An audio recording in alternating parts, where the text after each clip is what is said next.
तो हम लोग कौन सा चैप्टर स्टार्ट करने वाले हैं? तो चैप्टर का नाम है करंट इलेक्ट्रिसिटी। और करंट इलेक्ट्रिसिटी ना एक फिजिक्स का ब्रांच है जो क्या चीज को स्टडी करता है? मूवमेंट ऑफ चार्जेस को स्टडी करता है। चार्जेस मतलब कुछ और नहीं, इलेक्ट्रॉन्स को ही चार्जेस यहाँ पे बोला गया है, क्योंकि जो चार्ज मूव करता है ना वो इलेक्ट्रॉन्स ही होते हैं, क्योंकि प्रोटॉन और न्यूट्रॉन तो मूव नहीं कर सकता। न्यूट्रॉन का तो कोई चार्ज ही नहीं है, तो उसको हम लोग चार्ज कंसीडर ही नहीं करेंगे। और प्रोटॉन जो है वो न्यूक्लियस के अंदर है, मतलब वो न्यूट्रॉन के साथ बॉन्डेड है, तो प्रोटॉन तो मूव करेगा नहीं। तो मूव कौन करेगा? इलेक्ट्रॉन्स मूव करेगा। तो इलेक्ट्रॉन का मूवमेंट को जो स्टडी करता है, जो फिजिक्स का ब्रांच, उसको करंट इलेक्ट्रिसिटी बोलते हैं। और ये अब देखो, एक इलेक्ट्रॉन तो मूव नहीं करेगा, बहुत सारा इलेक्ट्रॉन मूव करेगा ना। तो एक इलेक्ट्रॉन का चार्ज कितना होता है? ई होता है, और ई का वैल्यू कितना होता है? 1.6 × 10⁻⁻19 कूलम। लेकिन एक कंडक्टर में एक ही इलेक्ट्रॉन तो मूव नहीं करेगा, बहुत सारे इलेक्ट्रॉन मूव करेंगे। तो इसीलिए हम क्या लिए? n × e। और ये सभी इलेक्ट्रॉन मिलकर क्या बनाएगा? चार्ज बनाएगा, मतलब ये टोटल चार्ज बनाएगा जो कि उस कंडक्टर में फ्लो कर रहा है।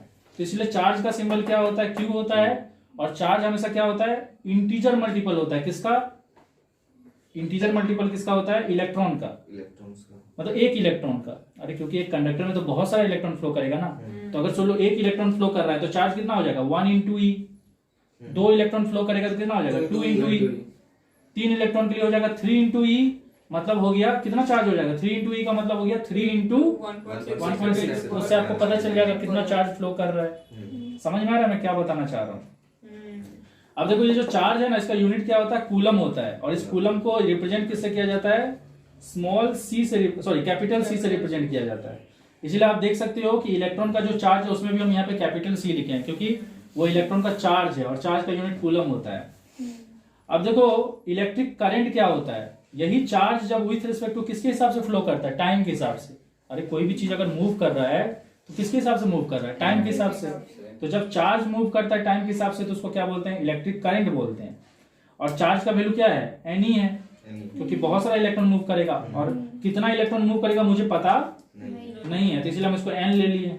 और एन याद रखना, एन एक इंटीजर है, फ्रैक्शन नहीं। अगर कभी भी अगर एन का वैल्यू फ्रैक्शन में दिया है तो दैट मीन्स वो रॉन्ग दिया है, क्योंकि एक इलेक्ट्रॉन तो एक हो सकता है ना, दो हो सकता है ना, ऐसा हो सकता है कि आधा इलेक्ट्रॉन। तो इसलिए एन का वैल्यू हमेशा 1 2 3 उसी में होगा, इंटीजर वैल्यू में होगा, या एन का वैल्यू 0 भी हो सकता है। ओके, अब देखो, तो हम लोग यहाँ पे क्यू की जगह एनी भी लिख सकते हैं। तो करंट का फॉर्मूला क्या हो गया? Charge by time. क्योंकि करंट क्या होता है? कितना चार्ज फ्लो कर रहा है कितना टाइम में, flow of charge with respect to time. और चार्ज की जगह हम एनी लिख सकते हैं और नीचे टाइम लिख सकते हैं। अब देखो, करंट का यूनिट क्या होगा? करंट का फॉर्मूला है चार्ज बाय टाइम। तो चार्ज का यूनिट होता है कूलम और टाइम का यूनिट होता है सेकेंड। तो कूलम पर सेकेंड किसका यूनिट हो गया? करंट का। और कूलम पर सेकेंड को एम्पियर भी बोलते हैं। समझ में आया कि नहीं? तो करंट का यूनिट अगर पूछेगा एग्जाम में तो लिखोगे एम्पियर, या आप कूलम पर सेकेंड भी लिख सकते हो। अगर आपको पूछेगा कि 1 एम्पियर को डिफाइन करो, तो कैसे डिफाइन करोगे? करंट को बोला जाएगा 1 एम्पियर जब कितना चार्ज फ्लो करेगा? 1 कूलम। कितना टाइम के लिए फ्लो करेगा? 1 सेकेंड। सिंपल है, हर चीज को 1 1 1 कर देना। Current is said to be 1 ampere when 1 coulomb charge flow for 1 second. तो 1 एम्पियर का डेफिनेशन होगी। तो देखो, करंट स्केलर क्वांटिटी क्यों है? क्योंकि स्केलर क्वांटिटी वो हर क्वांटिटी होता है जिसको आप ना मैथमेटिकली प्लस और माइनस कर सकते हो। जिसको आप सिंपली ऐड और माइनस नहीं कर सकते वो स्केलर क्वांटिटी नहीं होता, वेक्टर क्वांटिटी होता है। समझ में आया? जैसे कि मैं आपको एक एग्जांपल दिखा रहा हूं। जैसे एक लड़का है यहाँ पे खड़ा है वो, और उस लड़का को ना उसका वाइफ इधर खींच रही है 20 न्यूटन से, और उसी लड़का को उसका मम्मी जो है ना वो इधर खींच रही है 20 न्यूटन से। ठीक है, तो बोलने के लिए अगर ये फोर्स है, ठीक है, अगर फोर्स स्केलर क्वांटिटी होता तो हम लोग क्या बोलते हैं? इस लड़का के ऊपर कितना फोर्स काम कर रहा है? 20 + 20। क्योंकि आपका जो स्केलर क्वांटिटी होता है ना, स्केलर क्वांटिटी सिंपली क्या होता है? ऐड होता है। मतलब आप उसको सिंपल प्लस या माइनस कर सकते हो। मतलब स्केलर क्वांटिटी को आप सिंपली प्लस या माइनस कर सकते हो, लेकिन वेक्टर क्वांटिटी को आप सिंपली प्लस और माइनस नहीं कर सकते। क्योंकि देखो, यही फोर्स इधर खींच रहा है और इधर खींच रहा है, तो हम लोग बोलेंगे कि इसके ऊपर कितना फोर्स काम कर रहा है? 20 + 20 40 न्यूटन। ये रॉन्ग आंसर है। इसके ऊपर फोर्स काम कर रहा है 0 न्यूटन, क्योंकि इधर का फोर्स और इधर का फोर्स कैंसिल हो जाएगा। क्योंकि फोर्स जो है वो डायरेक्शन पे भी डिपेंड करता है। तो इसको अगर हम पॉजिटिव डायरेक्शन लेंगे तो इसका डायरेक्शन क्या हो जाएगा? नेगेटिव हो जाएगा। और उसी तरह से अगर इसका मम्मी भी इधर ही खींच रहा है और इसका वाइफ भी उधर ही खींच रहा है, तब ये 20 + 20 कितना हो जाएगा, 40 न्यूटन हो जाएगा। तो देखो सेम फोर्स ही काम कर रहा है, लेकिन डायरेक्शन चेंज करने से क्या हो रहा है, उसका प्लस। अब देखो जैसे मैं अगर इन दोनों को प्लस करता, इस सिचुएशन में प्लस करता, तो क्या होता, 20 + -20 होकर 0 हो जाता। और मैं जब इस केस में प्लस कर रहा हूं तो 40 न्यूटन आ रहा है। तो देखो इस बॉडी पे सेम फोर्स ही काम कर रहा है, लेकिन अलग अलग डायरेक्शन के हिसाब से जब हम उसको ऐड कर रहे हैं तो आंसर क्या आ रहा है, अलग अलग। तो इस टाइप का चीज को वेक्टर क्वांटिटी बोलते हैं, जो डायरेक्शन के हिसाब से अफेक्टेड होता है।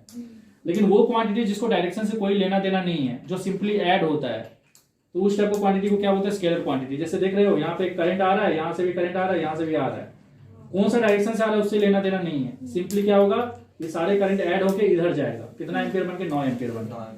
एक स्केलर क्वांटिटी। तो करंट कौन सा क्वांटिटी है, स्केलर क्वांटिटी। तो देखो इलेक्ट्रिक पोटेंशियल क्या होता है, इलेक्ट्रिक पोटेंशियल मतलब किसी जगह पे कितना चार्ज है, ठीक है, किसी जगह पे कितना चार्ज है। ज्यादा चार्ज होगा तो हम लोग बोलेंगे ज्यादा पोटेंशियल है, और अगर कम चार्ज होगा तो हम लोग बोलेंगे कम पोटेंशियल है। तो मान लो ये एक डब्बा, मतलब ये एक लोकेशन, ऐसा लोकेशन है, ये एक ऐसा पॉइंट है जहाँ पे बिल्कुल भी चार्ज नहीं है, तो हम लोग बोलेंगे यहाँ का पोटेंशियल क्या है, 0 है।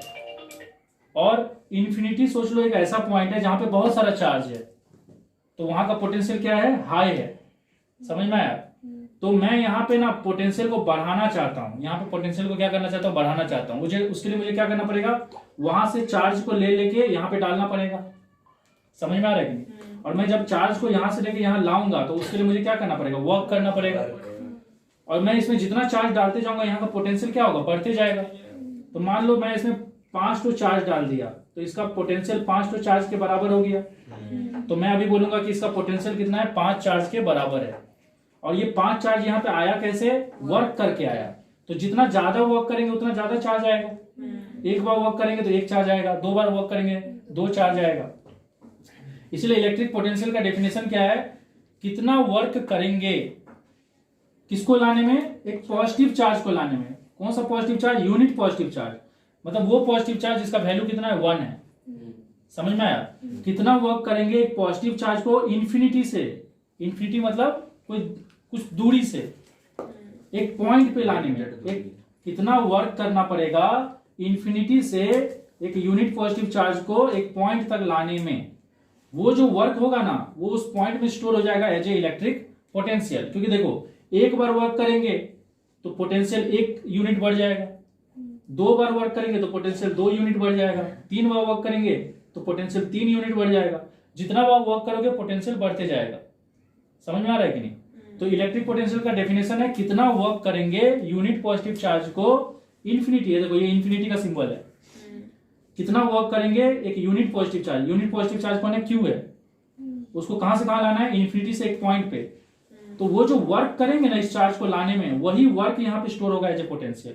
क्योंकि सीधा सा बात है, एक वर्क मतलब पोटेंशियल 1 वैल्यू राइज होगा, 2 वर्क मतलब पोटेंशियल 2 यूनिट राइज होगा। समझ में आया कि नहीं। तो इसको हम लोग कैसे लिखेंगे, amount of work done to move a unit positive charge from infinity to a point. कितना work, amount of work done मतलब समझ में आया ना, कितना वर्क करेंगे इन्फिनिटी से चार्ज को एक पॉइंट तक लाने में, वो वर्क वहां पे स्टोर होगा एज ए इलेक्ट्रिक पोटेंशियल। तो इसका डेफिनेशन होगा amount of work done to move a unit positive charge from 1.2 sorry unit positive charge from infinity to a point. एक पॉइंट तक लाने में जो वर्क हुआ वो वर्क स्टोर होगा एज ए पोटेंशियल। जितना ज्यादा वर्क होगा पोटेंशियल उतना बढ़ते जाएगा। ठीक हो गया। अब देखो क्योंकि पोटेंशियल का फॉर्मूला होता है वर्क बाय चार्ज, तो इसीलिए पोटेंशियल का यूनिट क्या होगा, वर्क का यूनिट जूल होता है और चार्ज का यूनिट कूलम होता है। तो पोटेंशियल का यूनिट हो जाएगा जूल पर कूलम, और जूल पर कूलम को वोल्ट भी बोलते हैं। तो आपको अगर एग्जाम में पूछेगा what is the SI unit of potential, तो आप जूल पर कूलम भी लिख सकते हो, वोल्ट भी लिख सकते हो, पर वोल्ट लिखना। देखो इलेक्ट्रिक पोटेंशियल जो होता है ना वो एक स्केलर क्वांटिटी है, क्योंकि इलेक्ट्रिक पोटेंशियल का मतलब होता है कितना वर्क किए हम लोग। और आप वर्क कौन सा डायरेक्शन में कर रहे हो उससे कोई फर्क नहीं पड़ता है, बस आपको वर्क करना है। मान लो आप यहाँ से चार्ज को यहाँ ला रहे हो, आप चार्ज को इस डायरेक्शन में लाओ या इस डायरेक्शन में लाओ या इस डायरेक्शन में लाओ, उससे फर्क नहीं पड़ता है, चार्ज ला रहे हैं। बस उस पर मैटर करता है कि आप उस चार्ज को ला रहे हो, मतलब उसके ऊपर वर्क कर रहे हो। तो इलेक्ट्रिक पोटेंशियल क्या होता है, स्केलर क्वांटिटी होता है। और दूसरा कारण ये भी है कि वर्क जो है ना वो भी एक स्केलर क्वांटिटी है, और चार्ज जो है ना वो भी एक स्केलर क्वांटिटी है। तो सीधा सा बात है, scalar bye scalar scalar quantity आएगा। समझ में आया? उसके अलावा अभी हम लोग नेक्स्ट टॉपिक डिस्कस करेंगे इलेक्ट्रिक पोटेंशियल डिफरेंस के बारे में। वहां पे हम लोग पढ़े थे इलेक्ट्रिक पोटेंशियल मतलब एक पॉइंट का पोटेंशियल क्या है। तो एक पॉइंट का अगर पोटेंशियल जानना है आपको, तो आपको क्या करना पड़ेगा, उस पॉइंट पे चार्ज को लाना पड़ेगा कहां से, इन्फिनिटी से।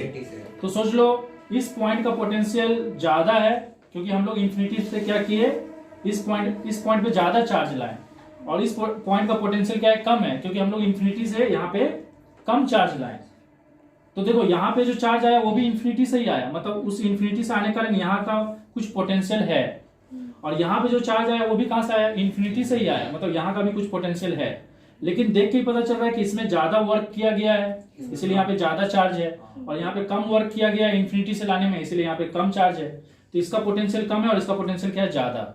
इसका पोटेंशियल को हम लोग किससे रिप्रेजेंट कर रहे हैं, वी ए से, और इसका पोटेंशियल को हम लोग किससे रिप्रेजेंट कर रहे हैं, वी बी से। ठीक है, तो पोटेंशियल डिफरेंस क्या हो जाएगा, V A minus V B.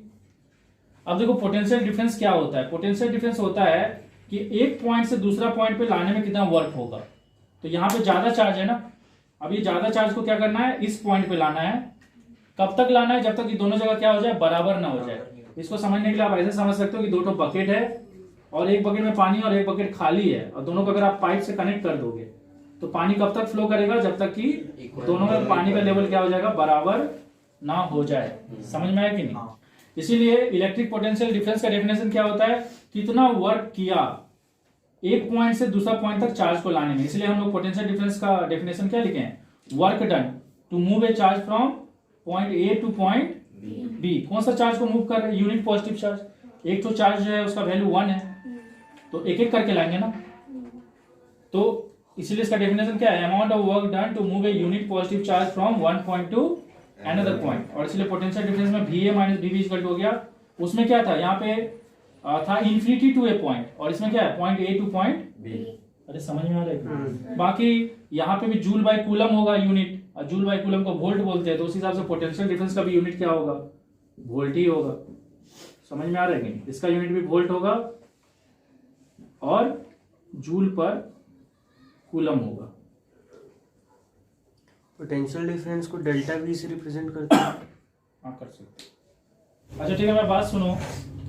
Actually एक एटम में बीच में न्यूक्लियस होता है, और प्रोटॉन और न्यूट्रॉन जो होता है ना वो न्यूक्लियस के अंदर बंद है। इलेक्ट्रॉन जो चारों तरफ घूमते रहता है वही फ्री है। तो करंट किसके कारण होता है, करंट होता है इलेक्ट्रॉन का मूवमेंट के कारण।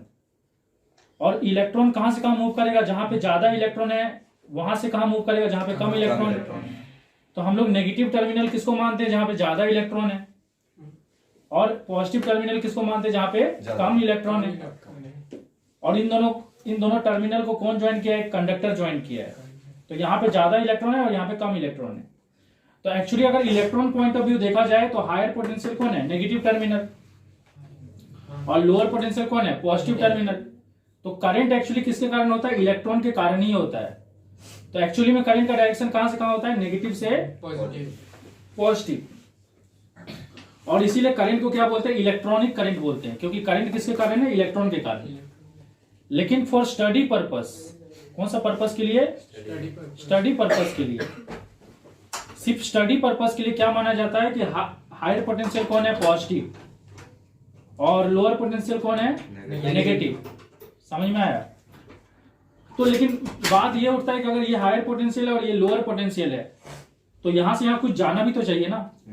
और रियलिटी में क्या होता है, पॉजिटिव से नेगेटिव तरफ कुछ भी नहीं जाता है, नेगेटिव से पॉजिटिव जाता है। कौन जाता है, इलेक्ट्रॉन जाता है, क्योंकि यहाँ पे इलेक्ट्रॉन का क्वांटिटी ज्यादा है और यहाँ पे इलेक्ट्रॉन का क्वांटिटी कम है। जहाँ कम है उसको पॉजिटिव मान के चल रहे हैं, मतलब पॉजिटिव का मतलब यहाँ इलेक्ट्रॉन कम है। तो स्टडी पर्पस के लिए सिर्फ क्या कंसीडर किया जाता है कि पॉजिटिव को हायर माना जाता है और नेगेटिव को लोअर माना जाता है। लेकिन यहां से यहाँ कोई करंट जा रहा है क्या, नहीं जा रहा है। तो इसीलिए सिर्फ ये माना जाता है। समझ में आया? जितना इलेक्ट्रॉन यहां से यहां आएगा ना, उतना ही करंट माना जाएगा। पॉजिटिव से किधर गया, नेगेटिव गया, और इस करंट को किससे रिप्रेजेंट किया जाता है? आई से, और इसको कन्वेंशनल करंट बोला जाता है। मतलब कन्वेंशनल करंट मतलब ये करंट रियलिटी में नहीं है। रियलिटी तो ये है कि करंट कहां से कहां फ्लो कर रहा है? नेगेटिव से पॉजिटिव। तो उस कॉन्सेप्ट के हिसाब से नेगेटिव हायर पोटेंशियल है और पॉजिटिव क्या है? Lower potential. लेकिन conventional point of view, just for study purpose, क्योंकि पॉजिटिव, हाँ, just for study purpose positive को हायर पोटेंशियल माना जाता है और नेगेटिव को लोअर। तो आगे हम लोग जब भी न्यूमेरिकल्स भी करेंगे या कुछ भी स्टडी करेंगे तो हम लोग क्या एज्यूम करेंगे कि ये हायर पोटेंशियल है और ये लोअर पोटेंशियल है, और हम लोग ये एज्यूम करेंगे कि करंट यहाँ से वहां जा रहा है, और उस करंट को क्या चीज से रिप्रेजेंट किया जाता है? आई से, और उसको कन्वेंशनल करंट बोला जाता है। लेकिन मन में ये भी रियलिटी रखना कि पॉजिटिव से नेगेटिव कुछ जाता ही नहीं है। एक्चुअली जाता कौन है? नेगेटिव से पॉजिटिव, और वो कौन जाता है? इलेक्ट्रॉन जाता है। तो रियलिटी में कौन सा करंट है? Electronic current. अरे समझ में आ रहा है कि नहीं? तो अगर आपको बोलेगा कि एग्जाम में कन्वेंशनल करंट को डिफाइन कर ले, तो कैसे डिफाइन करोगे? लिखोगे it is the current which flow from positive to negative terminal of conductor to negative terminal of conductor। और उसी तरह से इलेक्ट्रॉनिक करंट को कैसे डिफाइन करोगे? The current which flow from negative terminal of conductor to positive terminal of conductor. तो हम इसका डेफिनेशन लिख नहीं रहे हैं पर समझ गए होंगे। देखो रेजिस्टेंस क्या होता है? रेजिस्टेंस का मतलब होता है opposition offer to the flow of current. Current मतलब किसको ओपोजिशन ऑफर किया जा रहा है? इलेक्ट्रॉन को। ये इलेक्ट्रॉन ओपोजिशन क्यों फील करता है? देखो यहाँ पे हम लोग नेगेटिव सप्लाई दिए हैं और यहाँ पे क्या दिए? Positive supply. मतलब यहाँ पे इलेक्ट्रॉन का क्वांटिटी ज्यादा है और यहाँ पे इलेक्ट्रॉन का क्वांटिटी कम है। तो यहाँ से यहाँ इलेक्ट्रॉन मूव करेगा क्योंकि पोटेंशियल डिफरेंस है, क्योंकि यहाँ पे इलेक्ट्रॉन का पोटेंशियल ज्यादा है ना, और यहाँ पे इलेक्ट्रॉन का पोटेंशियल क्या है? कम है। तो इलेक्ट्रॉन कंडक्टर के थ्रू यहाँ से यहाँ मूव करेगा, लेकिन उसके रास्ता में बहुत सारा एटम्स और मॉलिक्यूल्स आ जाएगा। तो उसको अगर वहां से गुजरना है तो क्या होगा? एटम्स और मॉलिक्यूल्स के साइड से होते हुए गुजरना पड़ेगा। अरे समझ में आ रहा है कि नहीं? तो जब ये साइड से होते हुए गुजरेगा, अगर, क्योंकि देखो ये जो पूरा रास्ता है ना, ये फ्री नहीं है, ये एटम्स और मॉलिक्यूल से क्या है? भरा हुआ है। तो इलेक्ट्रॉन को अगर जाना है तो उन सब से, उनके साइड से होते हुए जाना पड़ेगा।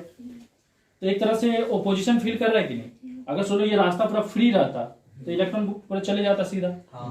अरे समझ में आ रहा है कि नहीं? लेकिन क्योंकि ये एटम्स कंटिन्यूसली वहां पे अवेलेबल हैं, और प्लस ये एटम्स ना हमेशा वाइब्रेट होते रहते हैं, तो इनका वाइब्रेशन के कारण क्या होता है? इलेक्ट्रॉन को और ज्यादा डिफिकल्टी होता है जाने में।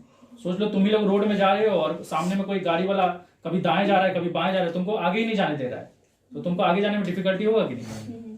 अगर वो एक ही लेन में चलाते रहेगा एक साइड होके, तो तुम फिर उसको ओवरटेक करके जा सकते हो। लेकिन वो कंटिन्यूसली अगर ऐसे से वाइब्रेट होते रहेगा तो तुमको उसको ओवरटेक करने में प्रॉब्लम होगा। तो सेम चीज यहाँ पे भी होता है, और उसी कारण क्या होता है? एक कंडक्टर करंट को क्या ऑफर करता है? रेजिस्टेंस। करंट मतलब इलेक्ट्रॉन्स। और देखो रेजिस्टेंस का यूनिट क्या होता है? ओम होता है, और उसको आप ऐसे भी लिख सकते हो, OHM भी लिख सकते हो और ओम भी लिख सकते हो, मतलब ऐसे भी लिख सकते हो। देखो यहाँ पे हम करंट के बगल में इलेक्ट्रॉन क्यों लिखे हैं? क्योंकि एक्चुअली कन्वेंशनल करंट नाम का तो कोई चीज ही नहीं है, वो तो सिर्फ हम लोग मानते हैं कि पॉजिटिव से नेगेटिव कोई चीज जा रहा है। लेकिन देखो कन्वेंशनल करंट पॉजिटिव से नेगेटिव उतना ही जाएगा जितना उसके बराबर इलेक्ट्रॉन नेगेटिव से पॉजिटिव आएगा। तो जब ये इलेक्ट्रॉन यहां से होते हुए यहां पहुंचेगा तभी हम लोग मानेंगे कि करंट भी यहां से होते हुए वहां पहुंच गया। समझ में आएगी? अगर यहाँ पे इलेक्ट्रॉन को यहाँ आने में डिले होगा तो जो हमारा एजम्पशन वाला जो कन्वेंशनल करंट है उसको भी यहाँ से वहां जाने में डिले होगा। समझ में हम क्या बोल रहे हैं?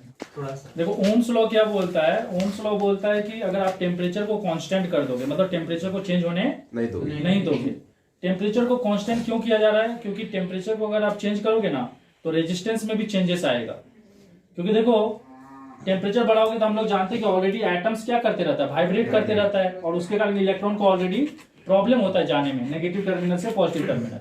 अगर आप हीट को टेम्परेचर अगर बढ़ाओगे तो उसका जो काइनेटिक एनर्जी है ना एटम्स और मॉलिक्यूल्स का, वो और बढ़ जाएगा। क्योंकि टेम्परेचर बढ़ने से काइनेटिक एनर्जी बढ़ता है, तो इसका काइनेटिक एनर्जी और बढ़ जाएगा, तो ये और ज्यादा कसके वाइब्रेट करने लगेगा, तो इलेक्ट्रॉन को तो और ज्यादा डिफिकल्टी होगा ना। अरे पहले क्या था? एटम्स धीरे धीरे वाइब्रेट हो रहा था तो साइड रूट से निकल के चले जा रहा था, अभी ये पूरा एकदम कस के वाइब्रेट हो रहा है, इलेक्ट्रॉन को और डिफिकल्टी होगा कि नहीं जाने में। तो इसलिए क्या होता है? टेम्परेचर बढ़ने से रेजिस्टेंस क्या होता है? बढ़ जाता है। इसलिए यहाँ पे क्या बोला कि अगर आप रेजिस्टेंस को कांस्टेंट रखना चाहते हो तो टेम्परेचर को क्या कर दो? कांस्टेंट कर दो। तो अगर हम लोग टेम्परेचर को कांस्टेंट कर दे तो क्या बोल रहा है कि जो भी करंट फ्लो करेगा ना कंडक्टर में, वो डायरेक्टली किसके ऊपर डिपेंड करेगा? पोटेंशियल डिफरेंस के ऊपर। मतलब आप जितना ज्यादा पोटेंशियल डिफरेंस दोगे ना, उतना ज्यादा करंट फ्लो करेगा। अरे सीधा सा बात है, अगर यहाँ पे इलेक्ट्रॉन का क्वांटिटी को बहुत बढ़ा दे और यहाँ पे इलेक्ट्रॉन को क्वांटिटी को बहुत कम कर दे, तो पोटेंशियल डिफरेंस बहुत ज्यादा हो जाएगा। तो बहुत ज्यादा इलेक्ट्रॉन मूव करेगा, बहुत ज्यादा इलेक्ट्रॉन मूव करेगा, मतलब उसका इक्विवेलेंट बहुत ज्यादा करंट भी फ्लो करेगा। समझ में आ रहा है कि नहीं? लेकिन अगर सोलो यहाँ पे इलेक्ट्रॉन 10 ठो है और यहाँ पे इलेक्ट्रॉन 8 ठो है, तो पोटेंशियल डिफरेंस कम हुआ ना, क्योंकि यहाँ पे 10 इलेक्ट्रॉन है, यहाँ 8 इलेक्ट्रॉन है, तो ज्यादा डिफरेंस नहीं है, तो यहाँ पे कम करंट फ्लो करेगा। समझ में आ रहा है कि नहीं? लेकिन सोलो यहाँ पे 1000 ठो इलेक्ट्रॉन है और यहाँ पे एक ही ठो इलेक्ट्रॉन है, तो फिर ज्यादा इलेक्ट्रॉन फ्लो करेगा। तो 1000 इलेक्ट्रॉन होने का मतलब क्या हो गया? यहाँ का पोटेंशियल बहुत ज्यादा है और यहाँ पे एक इलेक्ट्रॉन है, मतलब इसका पोटेंशियल यहाँ पे कम है। तो ज्यादा पोटेंशियल डिफरेंस होने से ज्यादा करंट फ्लो करेगा। और अगर सोलो यहाँ पे 10 ठो इलेक्ट्रॉन है और यहाँ पे 8 ठो इलेक्ट्रॉन है, तो यहाँ का पोटेंशियल ना उतना ज्यादा भी नहीं है यहाँ के कंपैरिजन में, तो थोड़ा ही करंट फ्लो करेगा। तो ये लॉ यही बोल रहा है कि अगर आप करंट का वैल्यू को बढ़ाना चाहते हो, तो आपको क्या चीज को बढ़ाना पड़ेगा? पोटेंशियल डिफरेंस को बढ़ाना पड़ेगा। और पोटेंशियल डिफरेंस को भी से रिप्रेजेंट किया जाता है। यहाँ तक समझ में आया? तो अगर हम लोग इस प्रोपोर्शनल, ये जो प्रोपोर्शनल है ना, इस प्रोपोर्शनल को अगर हम लोग यहाँ से हटा दे, तो यहाँ पे एक कांस्टेंट आ जाएगा और इस कांस्टेंट को बोलते हैं कंडक्टेंस। क्या बोलते हैं? कंडक्टेंस। समझ में आया? अब देखो यहाँ पे जो I इक्वल टू के भी है ना, यहाँ पे के क्या है? कंडक्टेंस है। और कंडक्टेंस क्या होता है? 1 बाय रेजिस्टेंस, मतलब रेजिस्टेंस का रेसिप्रोकल होता है। मतलब रेजिस्टेंस मतलब होता है opposition to the flow of current.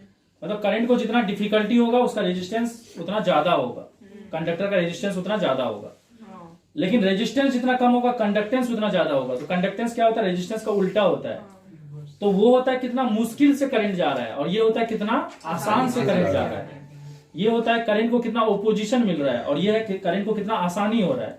तो इसीलिए इसका डेफिनेशन क्या है? Ease with which current flow through conductor, क्योंकि ये उसका उल्टा है ना। और इसका यूनिट क्या होता है? ओम होता है। तो इसका यूनिट क्या हो जाएगा? 1 बाय ओम, मतलब ओम इनवर्स हो जाएगा। और इसका यूनिट ये भी होता है, तो इसका ओम इनवर्स ये भी हो जाएगा। और ओम इनवर्स को साइमन बोलते हैं। तो साइमन किसका यूनिट है? कंडक्टेंस का। अब देखो, क्योंकि कंडक्टेंस मतलब होता है 1 बाय रेजिस्टेंस, तो हम के की जगह क्या लिख सकते हैं? 1 बाय आर। तो आर इधर आ जाएगा, तो v equal to I R आ जाएगा। तो ये जो एक्सप्रेशन है ना, ये हम लोग को किससे मिला? ओम्स लॉ से मिला। देखो यहाँ पे हम दो ग्राफ बनाए, एक ग्राफ है I वर्सेस V और एक ग्राफ है V वर्सेस I। और हम लोग जानते हैं कि करंट और वोल्टेज जो है ना एक दूसरे से प्रोपोर्शनल है। मतलब दोनों में से अगर आप किसी एक को बढ़ाते हो तो ऑटोमेटिक दूसरा भी क्या होगा? बढ़ेगा। तो जैसे कि यहाँ पे हम लोग I वर्सेस V ग्राफ बनाए हैं और यहाँ पे दो ग्राफ बना हुआ है। ओके, तो आपको दोनों ग्राफ में पूछ देगा कि दोनों ग्राफ में से किसका रेजिस्टेंस ज्यादा है, या पूछ देगा दोनों ग्राफ में से किसका कंडक्टेंस ज्यादा है, या पूछ देगा दोनों ग्राफ में से किसका टेम्परेचर ज्यादा है। तो देखो बहुत सिंपल सा चीज है। अब देखो यहाँ पे हम लोग क्या किए? राइट एंगल ट्राइंगल बनाए हैं। ओके, और ये थीटा हो गया और ये 90 हो गया। 90 का अपोजिट हाइपोटेनियस होता है, थीटा का अपोजिट परपेंडिकुलर होता है, और जो बचता है वो बेस होता है। तो हम लोग क्या करेंगे ना, इस लाइन का स्लोप निकालेंगे। तो स्लोप क्या होता है? tan theta. स्लोप निकालने का फॉर्मूला क्या होता है? tan theta. और tan थीटा क्या होता है? p/b। स्लोप का मतलब क्या होता है? ढलान। तो जिसका ढलान ज्यादा होगा वो ज्यादा होगा। तो यहाँ पे अगर हम लोग स्लोप निकाले, यहाँ देख के ही पता चल रहा है कि इसका ढलान कम है और इसका ढलान मतलब इसका एंगल जो है ना, इसका थीटा जो है वो कम है और इसका थीटा ज्यादा है। तो tan थीटा का वैल्यू कैसे निकलता है? p/b। अब यहाँ पे देखो p जो है ना वो इससे पैरेलल है, किससे? I से। तो p का वैल्यू I के बराबर हो जाएगा। अब b का वैल्यू जो होगा वो v के बराबर हो जाएगा। तो यहाँ पे p की जगह I आ जाएगा और b की जगह v आ जाएगा। और I/v अगर आप लोग करते हो तो उससे आपको क्या मिलेगा? k मिलेगा, कंडक्टेंस। इससे ये पता चलता है कि इस ग्राफ में जिसका स्लोप ज्यादा होगा, कौन सा ग्राफ? I वर्सेस v, उसमें कंडक्टेंस ज्यादा होगा। तो इन दोनों में स्लोप किसका ज्यादा है? a का ज्यादा है। तो उस हिसाब से कंडक्टेंस किसका ज्यादा है? a का ज्यादा है। और हम लोग जानते हैं कंडक्टेंस और रेजिस्टेंस में रेसिप्रोकल है, मतलब दोनों एक दूसरे का उल्टा है। तो उस हिसाब से रेजिस्टेंस a का क्या होगा? b से कम होगा, क्योंकि दोनों एक दूसरे का उल्टा है ना। और जानते हैं कि जिसका रेजिस्टेंस क्या होता है? टेम्परेचर बढ़ने से बढ़ता है। तो सीधा सा बात है, टेम्परेचर किसका ज्यादा होगा? b का ज्यादा होगा इस ग्राफ से। समझ में आया?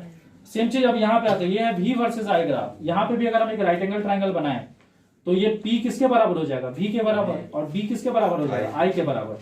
तो स्लोप निकलता है tan थीटा। तो इसमें भी जिसका ढलान ज्यादा होगा, मतलब जिसका एंगल ज्यादा होगा, उसका वैल्यू ज्यादा होगा।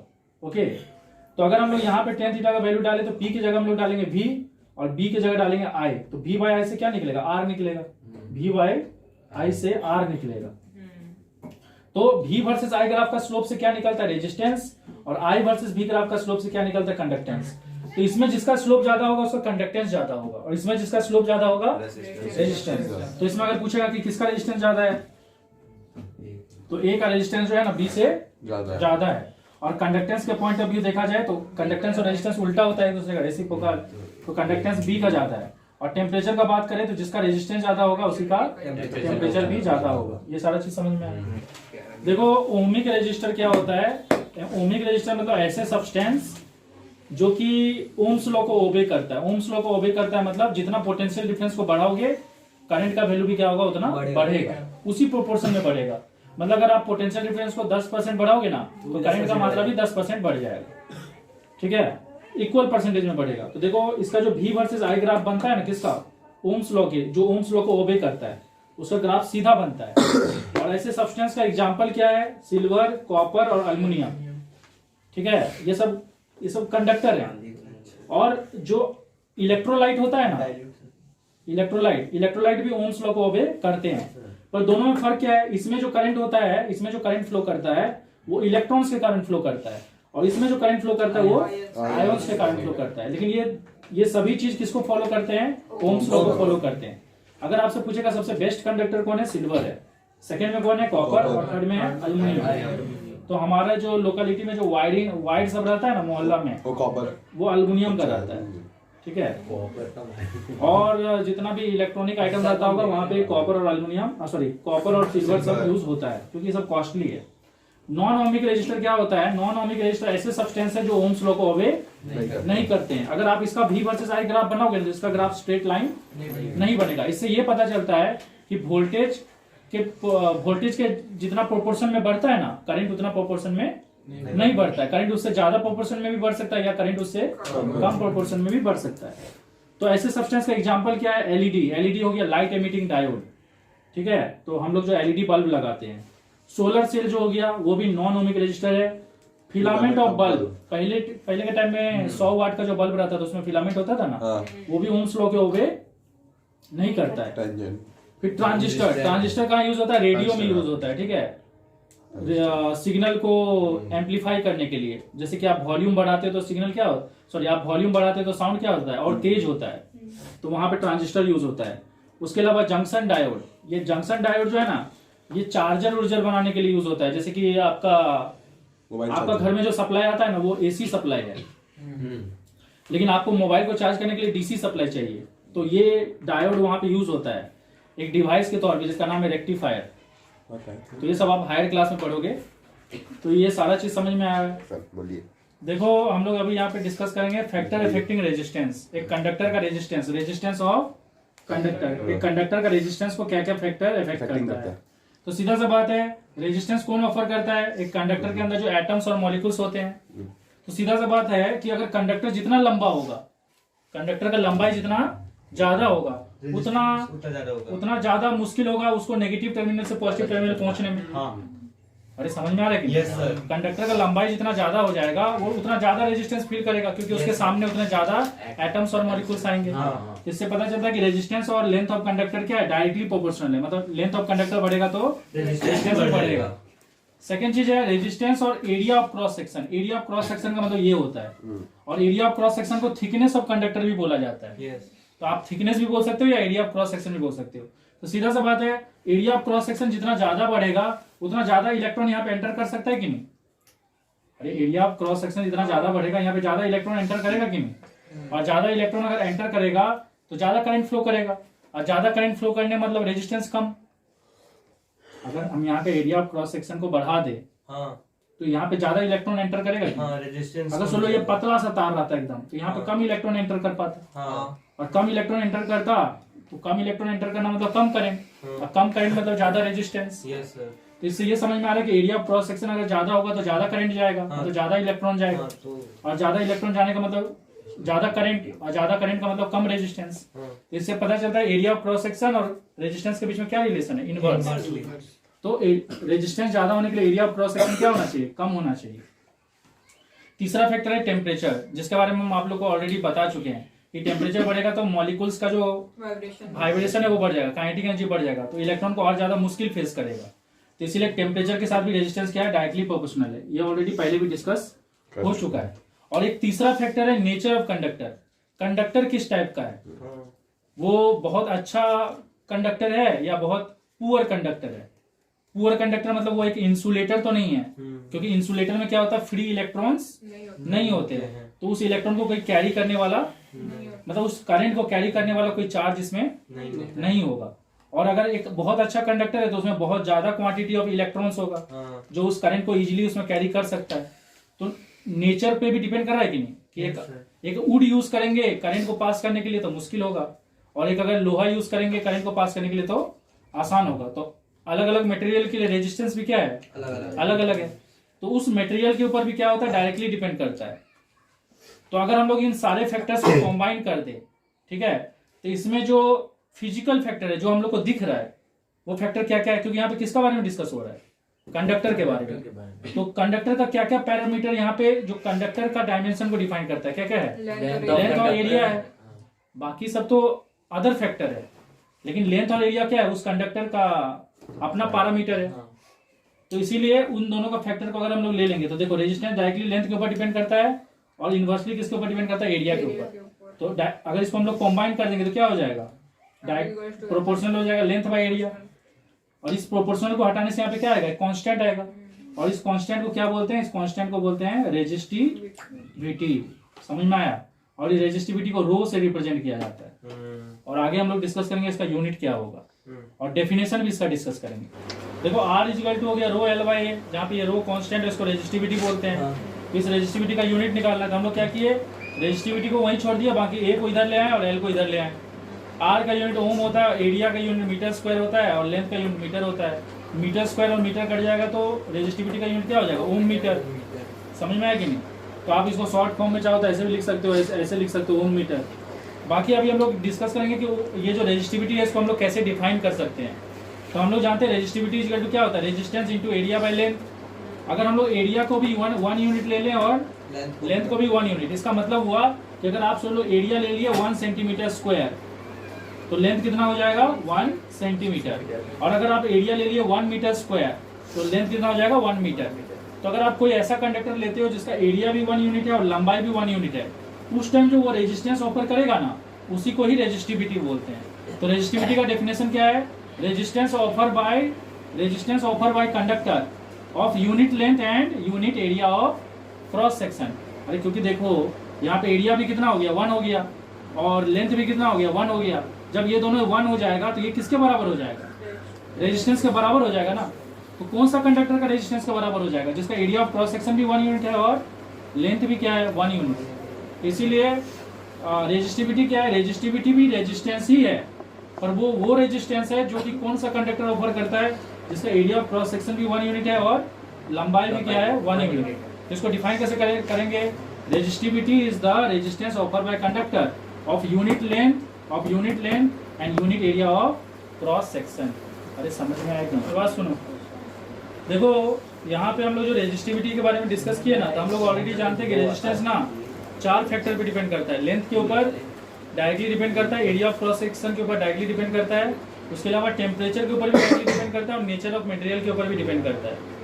तो यहाँ पे रेजिस्टेंस तो ऑलरेडी लेंथ और एरिया पे डिपेंड कर रहा है, वो मेंशन कर दिया हम लोग। और ये जो कांस्टेंट है ना, ये कांस्टेंट यहाँ पे बता रहा है कि रेजिस्टेंस और क्या क्या चीज के ऊपर डिपेंड कर रहा है, नेचर ऑफ मटेरियल और टेम्परेचर के ऊपर। समझ में आया कि नहीं। एक सब्सटेंस का रेजिस्टिविटी को क्या क्या डिफाइन करता है, उसका टेम्परेचर डिफाइन करता है और उसका नेचर भी डिफाइन करता है। तो मतलब ये 2 फैक्टर है जिसके ऊपर रेजिस्टिविटी डिपेंड करता है। रेजिस्टिविटी क्या क्या चीज के ऊपर डिपेंड करता है, नेचर ऑफ मटेरियल और टेम्परेचर के ऊपर। अच्छा ठीक है, वो सब चीज छोड़ो, यहाँ पे आते हैं। कंडक्टर क्या होता है, जिसका रेजिस्टिविटी बहुत लो है, मतलब जो बहुत कम रेजिस्टेंस ऑफर करता है और उससे करंट आराम से पास हो सकता है। और कंडक्टर में करंट क्यों आराम से पास हो सकता है, क्योंकि उसके पास पहले से क्या है, फ्री इलेक्ट्रॉन्स है। और अगर आप इलेक्ट्रोलाइट लोगे तो उसके पास क्या है, फ्री आयंस है। तो यहाँ पे अगर आप कंडक्टर का देखोगे तो सबसे बेस्ट कंडक्टर कौन है, सिल्वर, फिर कॉपर, फिर एल्युमिनियम। उसके अलावा जितने भी इलेक्ट्रोलाइट्स होते हैं वो भी गुड कंडक्टर होते हैं। इंसुलेटर का बात करें तो इंसुलेटर वो होता है जिसका रेजिस्टिविटी बहुत ज़्यादा होता है। ठीक है। तो बहुत ज्यादा रेजिस्टिविटी होने के कारण क्या होता है, वो अपने से करंट को पास होने नहीं देते। एग्जाम्पल हो गया डिस्टिल वाटर। डिस्टिल वाटर में क्या होता है, आयंस नहीं होता है। डिस्टिल वाटर मतलब प्योर वाटर, उसमें कोई भी आयंस नहीं होता है। कोई भी मिनरल्स नहीं है। उसके अलावा ड्राई वुड, ड्राई वुड जो होता है वो भी क्या हो गया, इंसुलेटर। प्लास्टिक भी इंसुलेटर हो गया। लेकिन अगर वुड गीला है तो वो फिर कंडक्टर हो जाएगा। सेमी कंडक्टर का बात करें तो सेमी कंडक्टर वो होता है जिसका रेजिस्टिविटी कंडक्टर और इंसुलेटर का बीच में लाई करता है। समझ में आया कि नहीं? और इसका एग्जांपल क्या हो गया, सिलिकॉन और जर्मनियम। इसमें फ्री इलेक्ट्रॉन्स नहीं होता है, लेकिन अगर आप इसका टेम्परेचर को बढ़ाओगे ना तो इसमें फ्री इलेक्ट्रॉन जनरेट हो जाएगा। क्योंकि इलेक्ट्रॉन्स जो अलग अलग ऑर्बिट में घूमते रहते हैं ना, अगर उस एटम्स को, इलेक्ट्रॉन्स जिस एटम के अंदर ऑर्बिट में घूमते रहते हैं ना, तो उस एटम्स को अगर आप टेम्परेचर बढ़ाओगे तो क्या होगा, उसका एनर्जी बढ़ेगा। और एनर्जी बढ़ने से क्या होता है, कुछ कुछ इलेक्ट्रॉन एटम से बाहर आके फ्री हो जाते हैं। तो सेमीकंडक्टर ना नॉर्मली इंसुलेटर है, पर अगर आप टेम्परेचर बढ़ाओगे तो क्या होगा, ये कंडक्टर जैसा बिहेव करेगा, क्योंकि इसमें फ्री इलेक्ट्रॉन जनरेट होगा। तो एक तरह से बोल सकते हैं सेमीकंडक्टर एक ऐसा सब्सटेंस है जिसका रेजिस्टेंस टेम्परेचर बढ़ने से घटता है। क्योंकि देखो कम टेम्परेचर में तो ये इंसुलेटर था, और टेम्परेचर बढ़ाने से इसमें फ्री इलेक्ट्रॉन आ गया, और इलेक्ट्रॉन जनरेट हुआ, मतलब ये इसमें करंट फ्लो करेगा ना। तो कंडक्टर और सेमीकंडक्टर में क्या डिफरेंस हो जा रहा है, इसका टेम्परेचर बढ़ने से रेजिस्टेंस इसका टेम्परेचर बढ़ने से रेजिस्टेंस बढ़ता है। लेकिन वही सेमीकंडक्टर क्या होता है, जिसका टेम्परेचर बढ़ने से रेजिस्टेंस घटता है, क्योंकि इसमें पहले फ्री इलेक्ट्रॉन्स नहीं था। हम लोग का टेम्परेचर बढ़ाने के कारण फ्री इलेक्ट्रॉन जनरेट हुआ है। रेजिस्टेंस बढ़ता है, घटेगा इसमें सेमीकंडक्टर में, बढ़ेगा कंडक्टर में। उसके अलावा देखो एक सुपर कंडक्टर भी होता है। सुपर कंडक्टर क्या होता है, सुपर कंडक्टर एक तरह का कंडक्टर ही होता है। लेकिन हम लोग जानते हैं ना कंडक्टर केस में क्या होता है, टेम्परेचर बढ़ने से रेजिस्टेंस बढ़ता है। तो इसका उल्टा क्या होगा, टेम्परेचर घटाने से रेजिस्टेंस घटेगा। तो अगर आप टेम्परेचर को बहुत घटा दोगे तो एक ऐसा टाइम आएगा जब वो कंडक्टर का रेजिस्टेंस कितना हो जाएगा, 0 हो जाएगा। मतलब उसके सारे एटम्स और मॉलिक्यूल्स क्या हो जाएंगे, फ्रीज हो जाएंगे, मूव करना ही बंद कर देंगे। और अगर एटम्स और मॉलिक्यूल्स मूव करना बंद कर देंगे, वाइब्रेट करना बंद कर देंगे, तो इलेक्ट्रॉन आराम से जा सकता है ना। अरे समझ में आ रहा है? जैसे ये कंडक्टर है, इसके अंदर बहुत सारे एटम्स मॉलिक्यूल्स है, इलेक्ट्रॉन को जाने में परेशानी होता है, तो ये लोग मूव कर रहा है। अगर आप टेम्परेचर को बहुत कम कर दोगे तो ये लोग क्या हो जाएगा, इनका काइनेटिक एनर्जी 0 हो जाएगा। और जैसी काइनेटिक एनर्जी कम होगा तो ये इलेक्ट्रॉन आराम से जा सकता है। अरे समझ में आ रहा है? तो सुपर कंडक्टर को अभी तक सुपर कंडक्टर किसको किसको बनाया गया, मतलब क्या क्या चीज में सुपर कंडक्टर स्टेट अचीव किया गया है, वो क्या क्या चीज है। जैसे मर्क्यूरी में 4.2 केल्विन पे उसको सुपर कंडक्टर बना दिया गया, मतलब उसका रेजिस्टेंस को कितना कर दिया गया, 0। मतलब उस टाइम उसमें करंट जो जाएगा वो काफी जाएगा, काफी हाई जाएगा, क्योंकि रेजिस्टेंस 0 हो गया ना। और सीधा सा बात है, ओम्स लॉ के हिसाब से क्या होता है, V/R। तो रेजिस्टेंस अगर 0 हो जाएगा तो एनीथिंग बाय 0 क्या हो जाता है, इन्फिनिटी हो जाता है। तो समझ रहे हो ना, बहुत ज्यादा करंट जाएगा। तो मर्क्यूरी को सुपर कंडक्टर अगर बनाना है तो कितना टेम्परेचर चाहिए, बिलो 4.2 केल्विन। लीड को बनाना है तो बिलो 7.25 केल्विन। और अगर नियोबियम को बनाना है तो बिलो 9.2 केल्विन।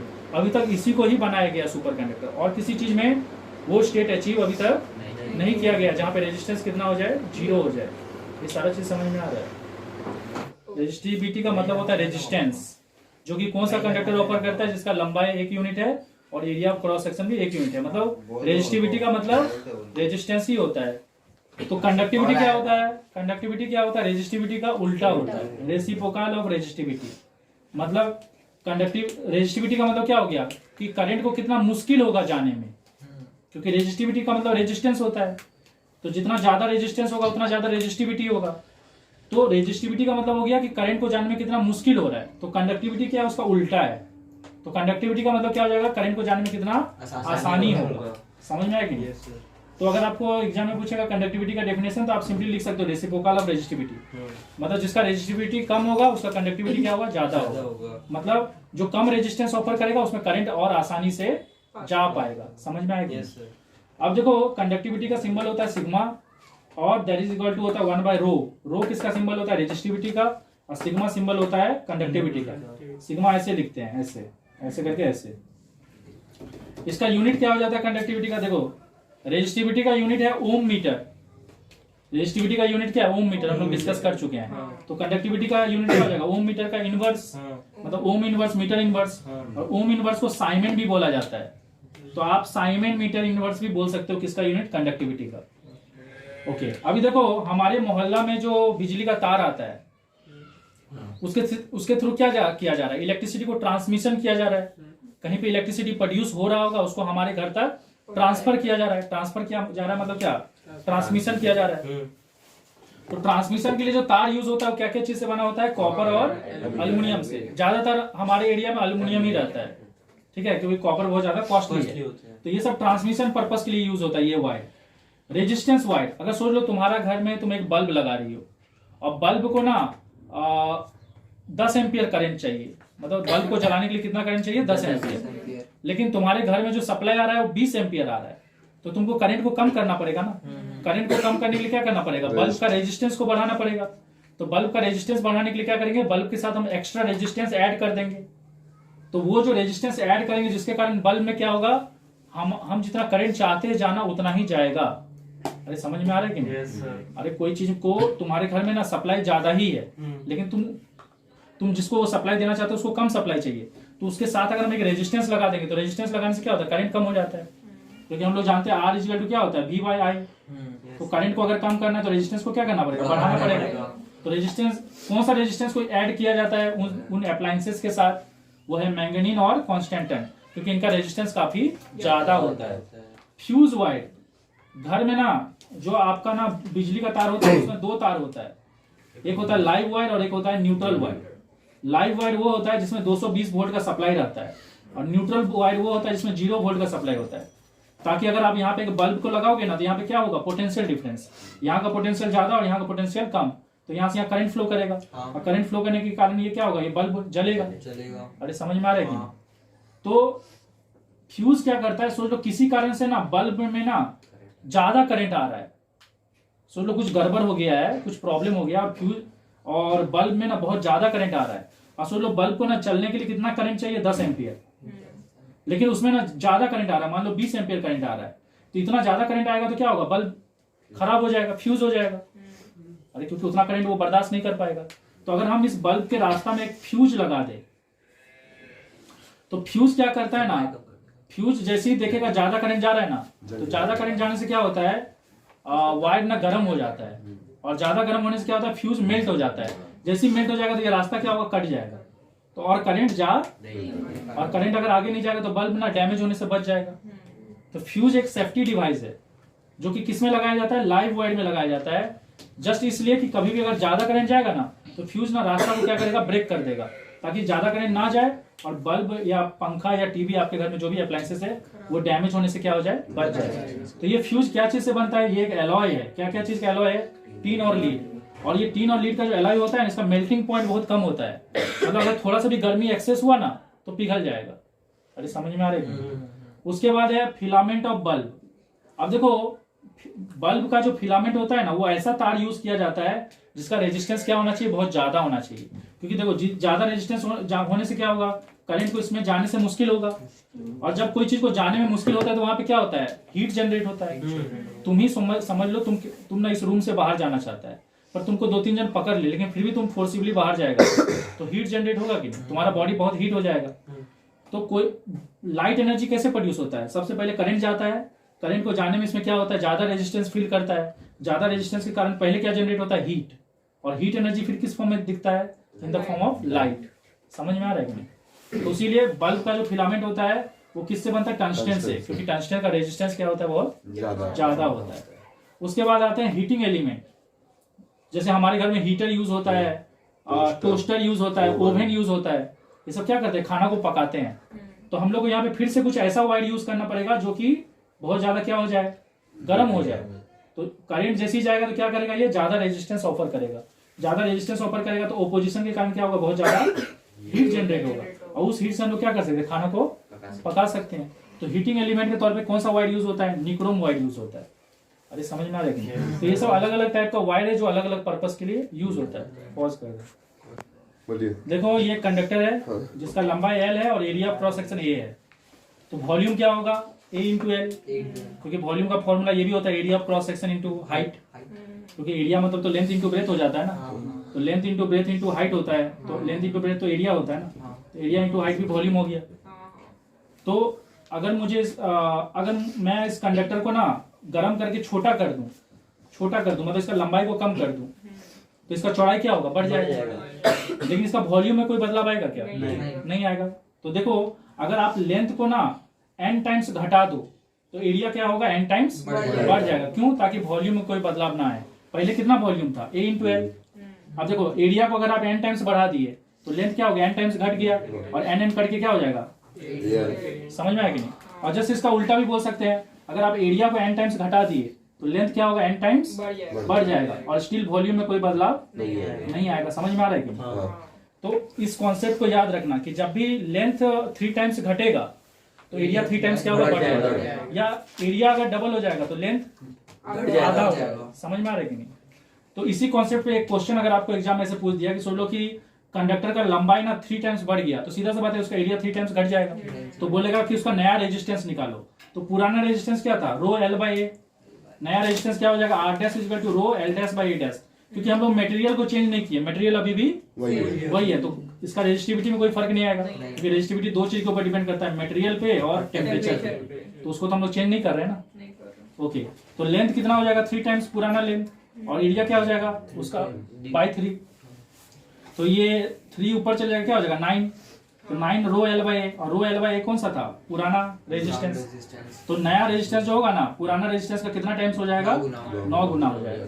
और सोच लो अगर आपको पुराना रेजिस्टेंस का वैल्यू दे दिया है तो उसमें मल्टीप्लाई करके आंसर निकाल सकते हैं। ये कॉन्सेप्ट समझ में आया कि नहीं? सिंपल सा चीज याद रखो, एरिया अगर 5 टाइम्स घटा मतलब बाई 5 हो गया तो ये 5 टाइम्स बढ़ जाएगा। या अगर ये 5 टाइम्स घटा तो ये 5 टाइम्स बढ़ जाएगा। और इसको आप लोग यहाँ पे यूज कर लेंगे। ये कॉन्सेप्ट समझ गए ना? तो ये जो सेटअप दिख रहा है ये एक सेल का सेटअप है। सेल क्या होता है, सेल एक ऐसा डिवाइस होता है जो कि केमिकल एनर्जी को इलेक्ट्रिकल एनर्जी में कन्वर्ट करता है। और यहाँ पे एक सेल डिजाइन किया गया है, इसमें इलेक्ट्रोलाइट यूज किया गया है। इलेक्ट्रोलाइट मतलब यहाँ पे सॉल्यूशन यूज किया गया है। सॉल्यूशन क्या चीज का है, सॉल्यूशन है डाइल्यूट H2SO4। यहाँ पे H2SO4 यूज हुआ है एज ए इलेक्ट्रोलाइट। H2SO4 का सॉल्यूशन को एज ए इलेक्ट्रोलाइट यूज किया गया है। और यहाँ पे 2 मेटल यूज हुआ है, एक है जिंक और एक है कॉपर। अगर आप रिएक्टिविटी सीरीज देखोगे तो जिंक जो है वो हाइड्रोजन से रिएक्टिविटी सीरीज में ऊपर आता है और कॉपर जो है वो रिएक्टिविटी सीरीज में हाइड्रोजन से नीचे आता है। मतलब जिंक हाइड्रोजन को उसका कंपाउंड से डिस्प्लेस कर सकता है क्योंकि वो ज्यादा रिएक्टिव है, पर कॉपर उसको हाइड्रोजन को उसका कंपाउंड से डिस्प्लेस नहीं कर सकता क्योंकि वो लेस रिएक्टिव है। तो जब हम लोग सॉल्यूशन लेते हैं H2SO4 का तो सॉल्यूशन में H2SO4 किस फॉर्म में रहता है, H+ और SO4 2- फॉर्म में रहता है। अब क्योंकि हम लोग जानते हैं जिंक जो है वो हाइड्रोजन से ज्यादा रिएक्टिव है तो जिंक क्या करेगा, हाइड्रोजन को डिस्प्लेस कर देगा और जिंक खुद ये सल्फेट के साथ बॉन्ड करके बना लेगा जिंक सल्फेट। तो वही चीज यहाँ पे भी होता है, पर कॉपर वो चीज नहीं कर सकता और जो हाइड्रोजन है वो डिस्चार्ज हो जाएगा एज ए हाइड्रोजन गैस। तो ये जो जिंक है, ये जिंक क्या करता है, क्योंकि इसका ये ज्यादा रिएक्टिव है हाइड्रोजन से, तो ये जिंक अपना 2 इलेक्ट्रॉन खो के, ये 2 इलेक्ट्रॉन कहाँ खोता है, इसी जिंक प्लेट पे अपना 2 इलेक्ट्रॉन को खो देता है और खुद Zn2+ बन के सॉल्यूशन में आ जाता है और किसके साथ कंपाउंड फॉर्म कर लेता है, SO4 2- के साथ, और बना लेता है जिंक सल्फेट। इसके कारण क्या होता है, ये जो जिंक प्लेट है, क्योंकि जिंक कंटिन्यूसली पानी में सॉल्यूशन में उतर रहा है, Zn क्या बन के, जिंक कंटिन्यूसली सॉल्यूशन में उतर रहा है Zn2+ बन के, तो इसके कारण क्या होता है, यहाँ इस प्लेट पे इलेक्ट्रॉन का क्वांटिटी बढ़ते जाता है क्योंकि जिंक अपना इलेक्ट्रॉन को यही इसी प्लेट पे रिलीज करता है और फिर Zn2+ बन के सॉल्यूशन में आ जाता है और उसके साथ कंपाउंड बनाते जाता है। तो यहाँ पे क्योंकि इलेक्ट्रॉन का कंसंट्रेशन बढ़ते जा रहा है तो यहाँ पे हम लोग बोलेंगे इलेक्ट्रॉन का कंसंट्रेशन क्या है, हाई है। वहीं अगर हम लोग दूसरा एंड का बात करें तो यहाँ पे ऐसा कोई मैकेनिज्म नहीं हो रहा है क्योंकि कॉपर हाइड्रोजन को डिस्प्लेस नहीं कर सकता है क्योंकि रिएक्टिविटी सीरीज में नीचे है। तो यहाँ पे जो इलेक्ट्रॉन का कंसंट्रेशन है वो कम है। तो जहाँ पे इलेक्ट्रॉन का कंसंट्रेशन ज्यादा होता है उसको हम लोग नेगेटिव टर्मिनल बोल रहे हैं, मतलब जिंक प्लेट यहाँ पे नेगेटिव टर्मिनल का काम प्ले कर रहा है। और जो आपका कॉपर प्लेट है जहाँ पे इलेक्ट्रॉन का कंसंट्रेशन कम है, मतलब वहां तो है ही नहीं, तो ये हो गया, इसको हम लोग पॉजिटिव टर्मिनल से इंडिकेट कर रहे हैं। तो यहाँ और यहाँ का पोटेंशियल डिफरेंस के कारण क्या होगा, इलेक्ट्रॉन जिंक वाला टर्मिनल से कॉपर वाला टर्मिनल की तरफ फ्लो करेगा और जब ये इलेक्ट्रॉन जिंक वाला टर्मिनल से कॉपर वाला टर्मिनल की तरफ फ्लो करेगा तो ये किसके थ्रू पास करेगा, एक बल्ब के थ्रू पास करेगा। और इलेक्ट्रॉन जो है वो चार्ज है और जब भी चार्ज फ्लो करता है विद रिस्पेक्ट टू टाइम तो हम लोग उसको करंट बोलते हैं। अब क्योंकि यहाँ पे करंट फ्लो कर रहा है तो इससे क्या होगा, ये बल्ब ग्लो करने लगेगा। तो इससे आपको ये समझ में आ रहा होगा कि ये पूरा सेल का काम कर रहा है, क्योंकि सेल क्या करता है, केमिकल एनर्जी को इलेक्ट्रिकल एनर्जी में कन्वर्ट करता है। और यहाँ पे जो भी केमिकल रिएक्शंस हो रहे हैं उसके कारण ही ये इलेक्ट्रॉन जिंक वाला प्लेट से कॉपर वाला प्लेट की तरफ मूव कर रहा है, जिसके कारण ये बल्ब जल रहा है। तो यहाँ पे आपको क्लियरली दिख रहा होगा कि केमिकल चेंज के कारण क्या हो रहा है, इलेक्ट्रिकल एनर्जी प्रोड्यूस हो रहा है। अब देखिए ये जो पोटेंशियल डिफरेंस है ये जिंक प्लेट और कॉपर प्लेट के बीच में, इस पोटेंशियल डिफरेंस को ईएमएफ बोलते हैं। ईएमएफ मतलब हो गया इलेक्ट्रोमोटिव फोर्स। अब ये ईएमएफ क्या होता है, ईएमएफ वो पोटेंशियल डिफरेंस है सेल का जो कि इलेक्ट्रॉन को भी मूव कराता है, किसके थ्रू, सर्किट के थ्रू। जैसे यहाँ पे सर्किट का काम कर रहा है बल्ब, मतलब आउटसाइड द सॉल्यूशन यही पोटेंशियल डिफरेंस इलेक्ट्रॉन को मूव करा रहा है, और इनसाइड द सॉल्यूशन आयंस को कौन मूव करा रहा है, यही पोटेंशियल डिफरेंस मूव करा रहा है। मतलब यहाँ पे जो ये पोटेंशियल डिफरेंस है वो दो काम कर रहा है। एक काम कर रहा है इलेक्ट्रॉन को मूव करा रहा है आउटसाइड द सॉल्यूशन, और इनसाइड द सॉल्यूशन आयंस को मूव करा रहा है। अब आप बोलोगे आयंस को कैसे मूव करा रहा है, तो जैसे देखिए ये जिंक Zn2+ जैसे सॉल्यूशन में आ रहा है तो SO4 क्या हो रहा है, इसकी तरफ अट्रैक्ट होकर इसके साथ बॉन्ड कर ले रहा है। और क्योंकि ये इलेक्ट्रॉन यहाँ पे हायर कंसंट्रेशन में है और यहाँ पे इलेक्ट्रॉन का कंसंट्रेशन कम है, तो इलेक्ट्रॉन जब यहाँ से कॉपर की तरफ जाएगा तो वहां हाइड्रोजन पहुंचेगा, और ये हाइड्रोजन क्या करेगा, दो हाइड्रोजन ये जो कॉपर जिंक के द्वारा जो दो इलेक्ट्रॉन यहाँ छोड़ा गया था उससे जुड़ के हाइड्रोजन गैस बनके यहाँ पे डिस्चार्ज होने लगेगा। तो यहाँ पे देख रहे हैं कि आपका SO4 जो है वो Zn2+ की तरफ मूव कर रहा है, और वो Zn2+ की तरफ कब मूव कर रहा है, जब ये Zn2+ यहाँ पे इलेक्ट्रॉन को छोड़ के सॉल्यूशन के अंदर आ रहा है। मतलब जब ये जिंक इलेक्ट्रॉन को छोड़ के यहाँ पे Zn2+ बन के सॉल्यूशन में आ रहा है तभी SO4 उसकी तरफ मूव कर रहा है ताकि उसके साथ बॉन्ड कर सके। और H+ भी कॉपर की तरफ तभी मूव कर रहा है जब ये इलेक्ट्रॉन यहाँ से कॉपर की तरफ जा रहा है। तो इससे ये पता चल रहा है कि यहाँ पे इलेक्ट्रॉन का कंसंट्रेशन ज्यादा है, यहाँ पे इलेक्ट्रॉन का कंसंट्रेशन कम है, और इस पोटेंशियल डिफरेंस के कारण ही यहाँ से इलेक्ट्रॉन फ्लो कर रहा है, जिसके कारण ये बल्ब जल रहा है। और इस पोटेंशियल डिफरेंस के कारण ही इलेक्ट्रॉन क्योंकि कॉपर के पास जा रहा है तभी वहां पे हाइड्रोजन क्या कर रहा है, अपने आप को डिस्चार्ज कर ले रहा है। तो इससे हम लोग को ये पता चल रहा है कि ये जो पोटेंशियल डिफरेंस है ये यहाँ पे डुअल रोल प्ले कर रहा है। एक रोल प्ले कर रहा है इलेक्ट्रॉन को मूव करा रहा है थ्रू द सर्किट, और दूसरा रोल कर रहा है कि यहाँ पे जो हाइड्रोजन और SO4 नाम का जो आयंस है उसको भी मूव करा रहा है इनसाइड द सॉल्यूशन।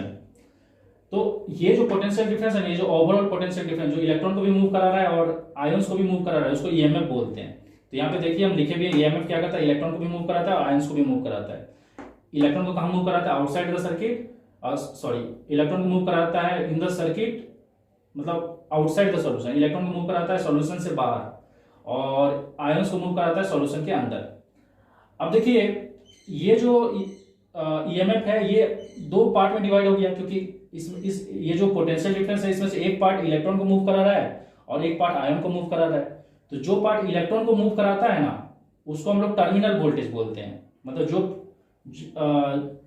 मतलब ये पूरा पोटेंशियल में से जितना पोटेंशियल इलेक्ट्रॉन को सर्किट में मूव करा रहा है, मतलब बल्ब के थ्रू मूव करवा रहा है in the form of electron, उस पोटेंशियल डिफरेंस को हम लोग टर्मिनल वोल्टेज बोलते हैं।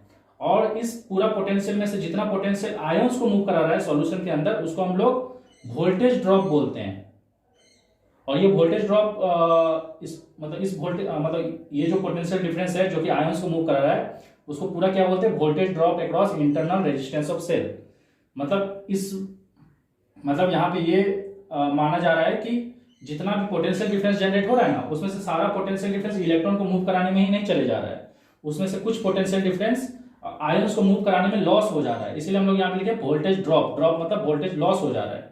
और वो वोल्टेज कहाँ लॉस हो रहा है, आयंस को मूव कराने में लॉस हो रहा है, और आयंस किसका हिस्सा है, सेल का हिस्सा है। तो इसलिए हम लोग यहाँ पे इसको नाम दे दिए कि ये जो वोल्टेज ड्रॉप हो रहा है वो आयंस को मूव कराने में लॉस हो रहा है, मतलब उसका अपना इंटरनल चीजों में लॉस हो रहा है। इंटरनल चीजों में लॉस हो रहा है मतलब इंटरनल रेजिस्टेंस में लॉस हो रहा है। तो ये वो वोल्टेज है जो आयंस को मूव कराने में सेल खुद ही कंज्यूम कर ले रहा है, और ये वो पोटेंशियल डिफरेंस है जो कि बाहर में इलेक्ट्रिक सर्किट को मिल रहा है, और ये दोनों मिलकर क्या बनता है, ईएमएफ। तो इससे ये पता चलता है कि ईएमएफ जो होता है वो टर्मिनल वोल्टेज से क्या होता है, ज्यादा होता है। अब देखिए आप ईएमएफ और टर्मिनल वोल्टेज को मेजर भी कर सकते हो।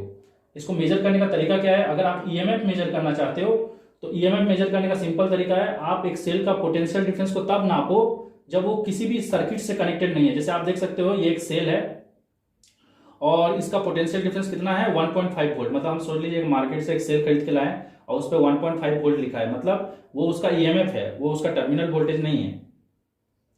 अब उसमें से जब जैसे ही हम इस सेल को किसी सर्किट से लगाते हैं, जैसे देखिए यहाँ पे हम एक बल्ब से लगाएं, तो आप क्या पाएंगे कि ये बल्ब को ना 1.5 वोल्ट नहीं मिलेगा, बल्कि उससे कुछ कम मिलेगा। जैसे सोच लीजिए 1.48 वोल्ट मिल रहा है, तो वो 0.02 वोल्ट कहाँ गया, 0.02 वोल्ट जा रहा है आयंस को मूव कराने में लॉस हो रहा है, मतलब उसका इंटरनल रेजिस्टेंस में लॉस हो रहा है। तो यहाँ पे हम लोग ईएमएफ को ई से रिप्रेजेंट किया और टर्मिनल वोल्टेज को क्या चीज से रिप्रेजेंट किया, वी से रिप्रेजेंट किया। टर्मिनल वोल्टेज वो वोल्टेज है जो कि इलेक्ट्रॉन को मूव कराएगा ये बल्ब के थ्रू। तो अगर आप एक सेल का पोटेंशियल डिफरेंस को तब नापते हो जब वो किसी अप्लायंस से, मतलब या किसी सर्किट से या किसी बल्ब से नहीं जुड़ा हुआ है, तब उसका जो पोटेंशियल डिफरेंस होगा वो उसका ईएमएफ होगा। लेकिन जब आप इसको कोई अप्लायंस से जोड़ दोगे और फिर इसका पोटेंशियल डिफरेंस को नापोगे, तो उस टाइम जो उसका पोटेंशियल डिफरेंस होगा वो उसको हम लोग टर्मिनल वोल्टेज बोलते हैं, और वो पोटेंशियल डिफरेंस जो होगा वो उसका ईएमएफ से क्या होगा, कम होगा। तो इसी चीज को अगर हम लोग मैथमेटिकली लिखेंगे तो यहाँ पे आप देख सकते हो ये हो गया ईएमएफ जो कि 1.5 वोल्ट है, और ये तब मेजर किया गया जब ये सर्किट से कनेक्टेड नहीं था। और ये भी हो गया टर्मिनल वोल्टेज, ये वो वोल्टेज है जो कि इलेक्ट्रॉन को मूव कराएगा इससे, और ये तब मेजर किया गया जब ये सर्किट से कनेक्टेड है। और ये जो आईआर हो गया, ये आईआर वो वोल्टेज ड्रॉप है जो कि आयंस को मूव कराने में ही सेल खुद कंज्यूम कर ले रहा है। इसको हम लोग आईआर से क्यों रिप्रेजेंट किया, आई मतलब हो गया करंट, क्योंकि देखिए वोल्टेज ड्रॉप मतलब ये वो पोटेंशियल डिफरेंस है जो कि आयंस को मूव कराने में यूज हो गया। और पोटेंशियल डिफरेंस कैसे फाइंड करते हैं, ओम्स लॉ के हिसाब से, आई इंटू आर। तो आई तो हो गया करंट मतलब जो करंट आयंस के मूव करने के कारण जनरेट हो रहा है, और ये करंट का वैल्यू उतना ही होगा जितना इलेक्ट्रॉन को मूव करने में, मतलब जितना चार्ज यहाँ जिंक से कॉपर तक जाने में, मतलब जितना इलेक्ट्रॉन को मूव करने में जितना करंट जनरेट हो रहा है ना, उतना ही करंट आयंस को मूव कराने में भी जनरेट हो रहा है, क्योंकि आयंस भी उतना ही मूव करेगा जितना इलेक्ट्रॉन यहाँ से यहाँ फ्लो करेगा। जब सीधा सा बात है, जब इलेक्ट्रॉन यहाँ से यहाँ पहुंचेगा तभी ना हाइड्रोजन अपने आप को डिस्चार्ज कर पाएगा एज ए हाइड्रोजन, मतलब एज ए गैस। तो सीधा सा बात है, जितना इलेक्ट्रॉन मूव करेगा उतना ही हाइड्रोजन डिस्चार्ज होगा। मतलब इधर जितना करंट फ्लो कर रहा है उतना ही फ्लो, मतलब इधर इलेक्ट्रॉन के कारण जितना करंट फ्लो करेगा उतना ही आयंस के कारण इधर करंट फ्लो करेगा। और यहाँ पे जो ये आर है ना, आर वो रेजिस्टेंस है जो कि आयंस इस सॉल्यूशन में मूव करने के दौरान फेस कर रहे होंगे, क्योंकि सीधा सा बात है, जब आयंस मूव कर रहा होगा तो इनके बीच में और भी आयंस आते होंगे जो कि उनको मूव करने में, जिसके कारण क्या होता होगा, परेशानी होता होगा। तो वो जो ओपोजिशन फील कर रहे हैं आयंस मूव करने के दौरान, उसको हम लोग बोलते हैं सेल का इंटरनल रेजिस्टेंस। इसीलिए रेजिस्टेंस इनटू करंट करके हम लोग वो वोल्टेज ड्रॉप निकाले हैं, मतलब वो पोटेंशियल डिफरेंस निकाले जो कि आयंस को मूव कराने में यूज हो रहा है। तो देखो, एक सेल का जो पोटेंशियल डिफरेंस होता है जब वो सर्किट से कनेक्टेड नहीं होता है, तब उस पोटेंशियल डिफरेंस को क्या बोलते हैं, ईएमएफ। ईएमएफ का फुल फॉर्म है इलेक्ट्रोमोटिव फोर्स। लेकिन जैसे आप उस सेल को एक अप्लायंसेस से लगा देते हो, जैसे यहाँ पे हम एक बल्ब से लगा दिए हैं, तो वैसे ही उसका जो ईएमएफ में से ना कुछ वोल्टेज क्या होता है, उसका इंटरनल रेजिस्टेंस में लॉस हो जाता है। तो हम लोग को क्या करना है, जब भी सर्किट में आप इंटरनल रेजिस्टेंस को ड्रॉ करोगे ना, तो ईएमएफ के साथ किस में ड्रॉ करोगे, सीरीज में ड्रॉ करोगे। ये देखो, ये जो है ना, ये जो यहाँ पे आर, ये जो स्मॉल आर से रिप्रेजेंट किए हैं, वो ये उसका इंटरनल रेजिस्टेंस है। और इंटरनल रेजिस्टेंस को हमेशा सेल के साथ किस में लगाया जाता है, सीरीज में, ठीक है। और इंटरनल रेजिस्टेंस के अक्रॉस में जो ड्रॉप होता है उसको अगर आप ईएमएफ से माइनस कर दोगे तो उसके बाद जो बचा हुआ वोल्टेज होगा उसको क्या बोलते हैं, टर्मिनल वोल्टेज। वो किसको मिलेगा, इस बल्ब को मिलेगा। इसी कॉन्सेप्ट को समझाने के लिए ये डायग्राम बनाया गया, इसको थोड़ा समझने की कोशिश करिए। मान लो एक सेल का जो ईएमएफ है ना वो 5 वोल्ट है, मतलब जब आप मार्केट से एक बैटरी खरीद के लाए तो उसका ईएमएफ कितना लिखा हुआ है, मतलब वो 5 वोल्ट का पोटेंशियल डिफरेंस है उसका। लेकिन उसका इंटरनल रेजिस्टेंस कितना है, 1 ओम। आप सोच लो कि जैसे ही आप उसको बल्ब से लगाए ना, कितना करंट फ्लो करने लगा सर्किट में, 1 एम्पियर करंट फ्लो करने लगा। तो उस 1 एम्पियर करंट फ्लो करने के कारण हम लोग जानते हैं कि हर रेजिस्टेंस क्या करता है, कुछ वोल्टेज को कंज्यूम कर लेता है। और वो कितना वोल्टेज कंज्यूम करता है वो इस फॉर्मूला से निकलता है, ओम्स लॉ से जो आया है, V/IR। तो यहाँ पे I का वैल्यू कितना है बताओ, I का वैल्यू तो 1 एम्पियर है, और इसका R का वैल्यू कितना है, 1 ओम। तो 1 × 1 ये कितना वोल्टेज खा जाएगा, 1 वोल्ट खा गया। तो सेल का जो खुद का रेजिस्टेंस है ना, इंटरनल रेजिस्टेंस, जो कि आयंस का मूवमेंट में यूज होता है, उस रेजिस्टेंस के कारण सेल का ईएमएफ में से 1 वोल्ट सेल का खुद का इंटरनल रेजिस्टेंस खा गया। तो बचा हुआ कितना वोल्टेज हुआ, 4 वोल्ट। वो 4 वोल्ट किसको मिलेगा, बल्ब को।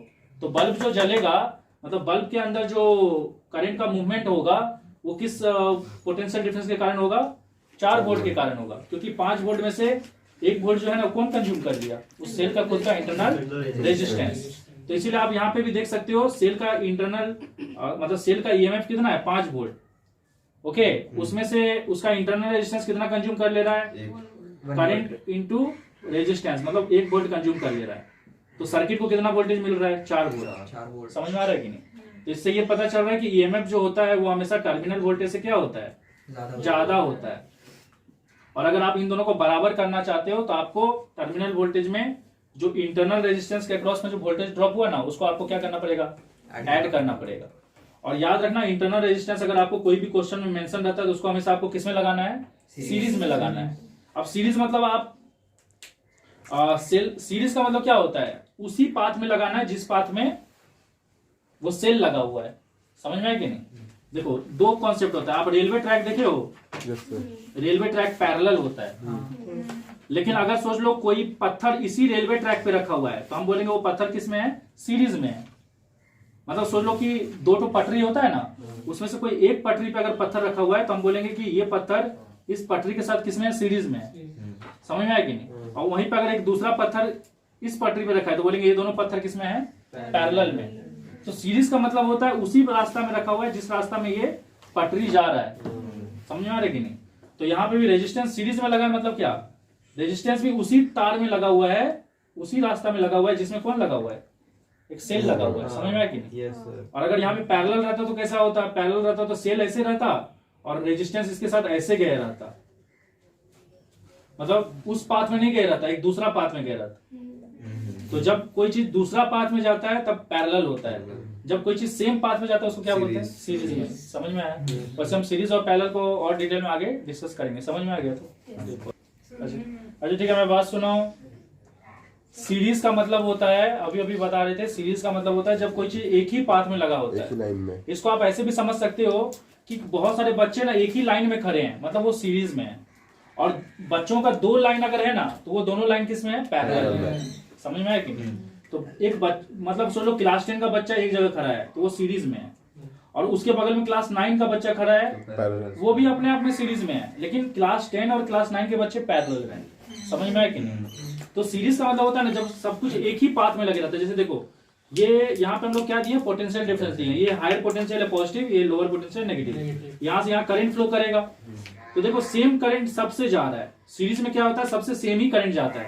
ये करंट यहाँ से होते हुए यहाँ से जाएगा और यहाँ पे आएगा, मतलब सीरीज में क्या होता है, करंट का वैल्यू सेम होता है। ओके, और यहाँ का पोटेंशियल क्या है, पॉजिटिव है, और यहाँ का पोटेंशियल क्या है, नेगेटिव है। और मुझे जी बताओ यहाँ का पोटेंशियल और यहाँ का पोटेंशियल सेम होगा क्या? क्या नहीं होगा। यहाँ आपका पोटेंशियल डिफरेंस क्या है, ज्यादा है, क्योंकि ये पॉइंट और ये पॉइंट क्या है, अलग अलग है। लेकिन ये वाला पॉइंट जो है, ये वाला पॉइंट भी तो वही है ना, लेकिन ये वाला पॉइंट जो है वो ये वाला पॉइंट देखो, ये पॉजिटिव ना यहाँ कनेक्टेड है, दैट मीन्स ये पॉइंट और ये पॉइंट क्या है, सेम है। और ये नेगेटिव तो यहाँ कनेक्टेड है ना, तो ये पॉइंट और ये पॉइंट सेम हुआ ना, ये पॉइंट और ये पॉइंट सेम होगा क्या? दैट मीन्स यहाँ का पोटेंशियल डिफरेंस और यहाँ का पोटेंशियल डिफरेंस क्या है, अलग अलग है। और अगर हम ये सारे पोटेंशियल डिफरेंस को ऐड कर देंगे तो किसके बराबर हो जाएगा, इसके बराबर हो जाएगा। समझ में आया कि नहीं?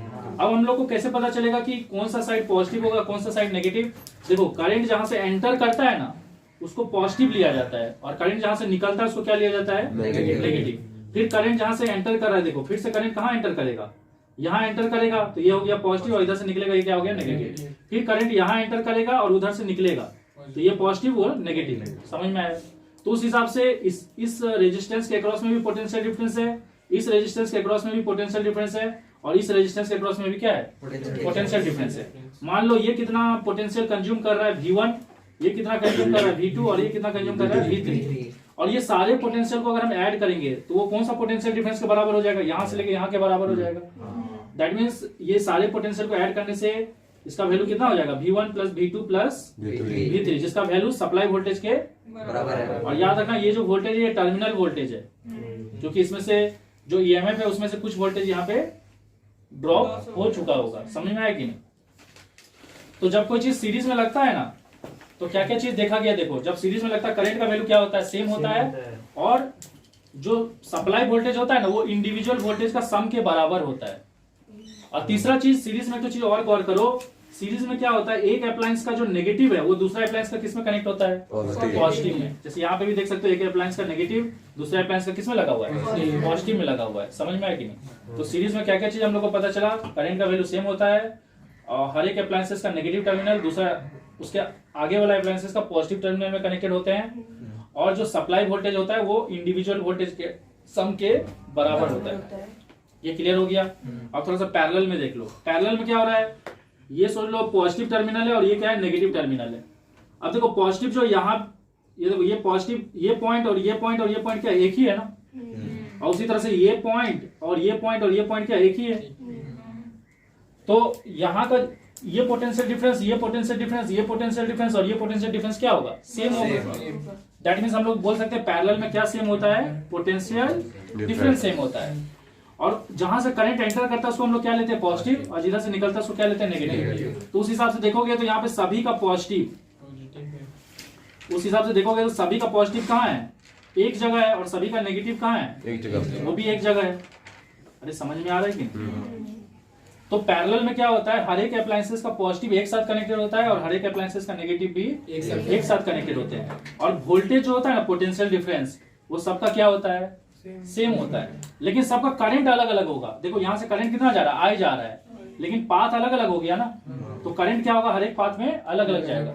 इसको कुछ ऐसे समझ लो कि एक नाला में पानी जा रहा है और यहाँ पे 3 नाला में डिवाइड हो गया, तो सब में पानी अलग अलग जाएगा।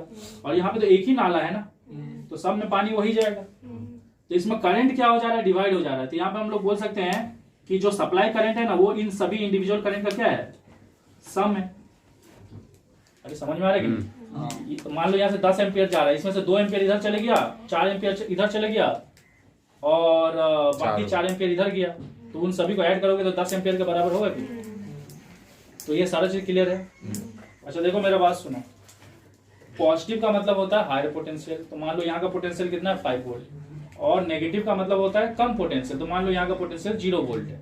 पॉजिटिव नेगेटिव डजंट मीन कि यहाँ पे कुछ पॉजिटिव है वहां पे कुछ नेगेटिव है। पॉजिटिव नेगेटिव का मतलब होता है ये हायर पोटेंशियल है और वो क्या है, लोअर पोटेंशियल है। यहाँ तक कि 0 वोल्ट को भी नेगेटिव पोटेंशियल बोल सकते हैं। तो यहाँ पे क्या हो रहा है ना, जब ये करंट यहाँ से जाएगा तो इस 5, यहाँ का पोटेंशियल अभी कितना है, 5 वोल्ट है। अब सुन लो, इस 5 वोल्ट में से ना ये जो है ना, ये 2 वोल्ट खा गया। कौन खा गया, ये वोल्ट, ये रेजिस्टेंस। तो यहाँ पे अब 5 वोल्ट में से 2 खा गया, तो यहाँ पे कितना पोटेंशियल बचा, 3 वोल्ट। 3 वोल्ट में से सुन लो ये 1 वोल्ट खा गया, तो फिर इसको फर्दर यहाँ पे कितना पोटेंशियल बचेगा, 2 वोल्ट। समझ में आ रहा है?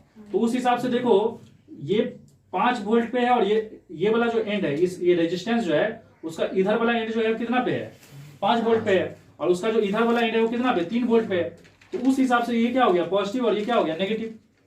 फिर क्या हुआ, इस रेजिस्टेंस के पॉइंट ऑफ व्यू ये 3 वोल्ट पे है, और यहाँ वाला पोटेंशियल कितना पे है, 2 वोल्ट पे है। अरे क्योंकि ये 1 वोल्ट खा गया ना, तो उस हिसाब से ये पॉजिटिव हो गया, हायर, और ये क्या हो गया, लोअर हो गया।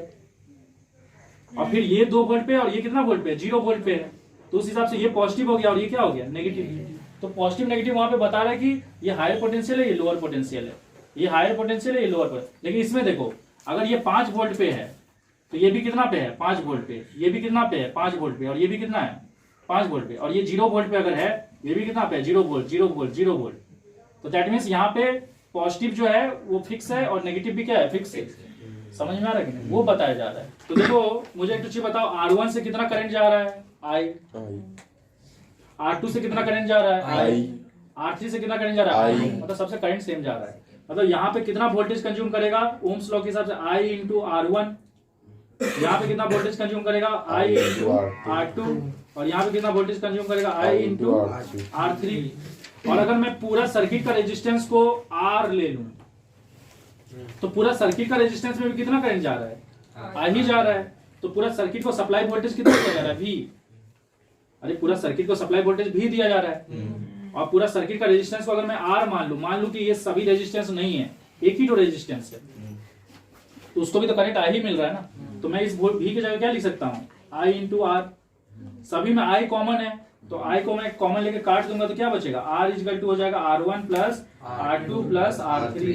तो सीरीज में क्या होता है, सारा रेजिस्टेंस ऐड होता है, और सीरीज में सारा रेजिस्टेंस ऐड होने से क्या होता है, सर्किट का रेजिस्टेंस बढ़ जाता है। तो जब भी आप अप्लायंसेस को सीरीज में लगाते हो तो सर्किट का रेजिस्टेंस क्या होता है, बढ़ जाता है। मान लो इसका रेजिस्टेंस 3 ओम है, इसका भी 3 ओम है और इसका भी 3 ओम, तो सर्किट का रेजिस्टेंस कितना हो जाएगा 9 ओम। तो अगर आप कोई चीज को सीरीज में लगाते हो तो सर्किट का रेजिस्टेंस क्या होता है, बढ़ जाता है। और सीधा सा बात है, सर्किट का रेजिस्टेंस अगर बढ़ जाएगा तो करंट का वैल्यू क्या हो जाएगा, कम हो जाएगा। समझ में आया कि नहीं। तो अगर आप अप्लायंसेस को सीरीज में लगाओगे ना तो सारे अप्लायंसेस को करंट क्या मिलेगा, कम मिलेगा, क्योंकि ओवरऑल रेजिस्टेंस बढ़ जा रहा है। और रेजिस्टेंस और करंट में क्या रिलेशन, इनवर्स। लेकिन हम लोग इसका जस्ट उल्टा देखेंगे, किसमें, पैरेलल। देखो यहाँ पे जो ये करंट जा रहा है वो क्या हो रहा है, करंट अलग अलग ब्रांच में डिवाइड हो जा रहा है। लेकिन ये एंड पॉजिटिव है तो ये सारा ही एंड पॉजिटिव हो जाएगा, और ये एंड नेगेटिव है तो सारा ही एंड क्या हो जाएगा, मतलब इसका पोटेंशियल डिफरेंस सेम है। जो पोटेंशियल डिफरेंस यहाँ का भी वही होगा, यहाँ का भी वही होगा, यहाँ का भी वही होगा, तो पोटेंशियल डिफरेंस सेम है, लेकिन करंट सब में अलग अलग जा रहा है। अब अगर मुझे निकालना है इसमें कितना करंट जाएगा, तो ओम्स लॉ के हिसाब से I इक्वल टू क्या हो जाएगा, V बाय आर, क्योंकि V equal to I R होता है। तो इसमें कितना करंट जाएगा, V बाय R1, इसमें कितना जाएगा, V बाय R2, इसमें V बाय R2 जाएगा।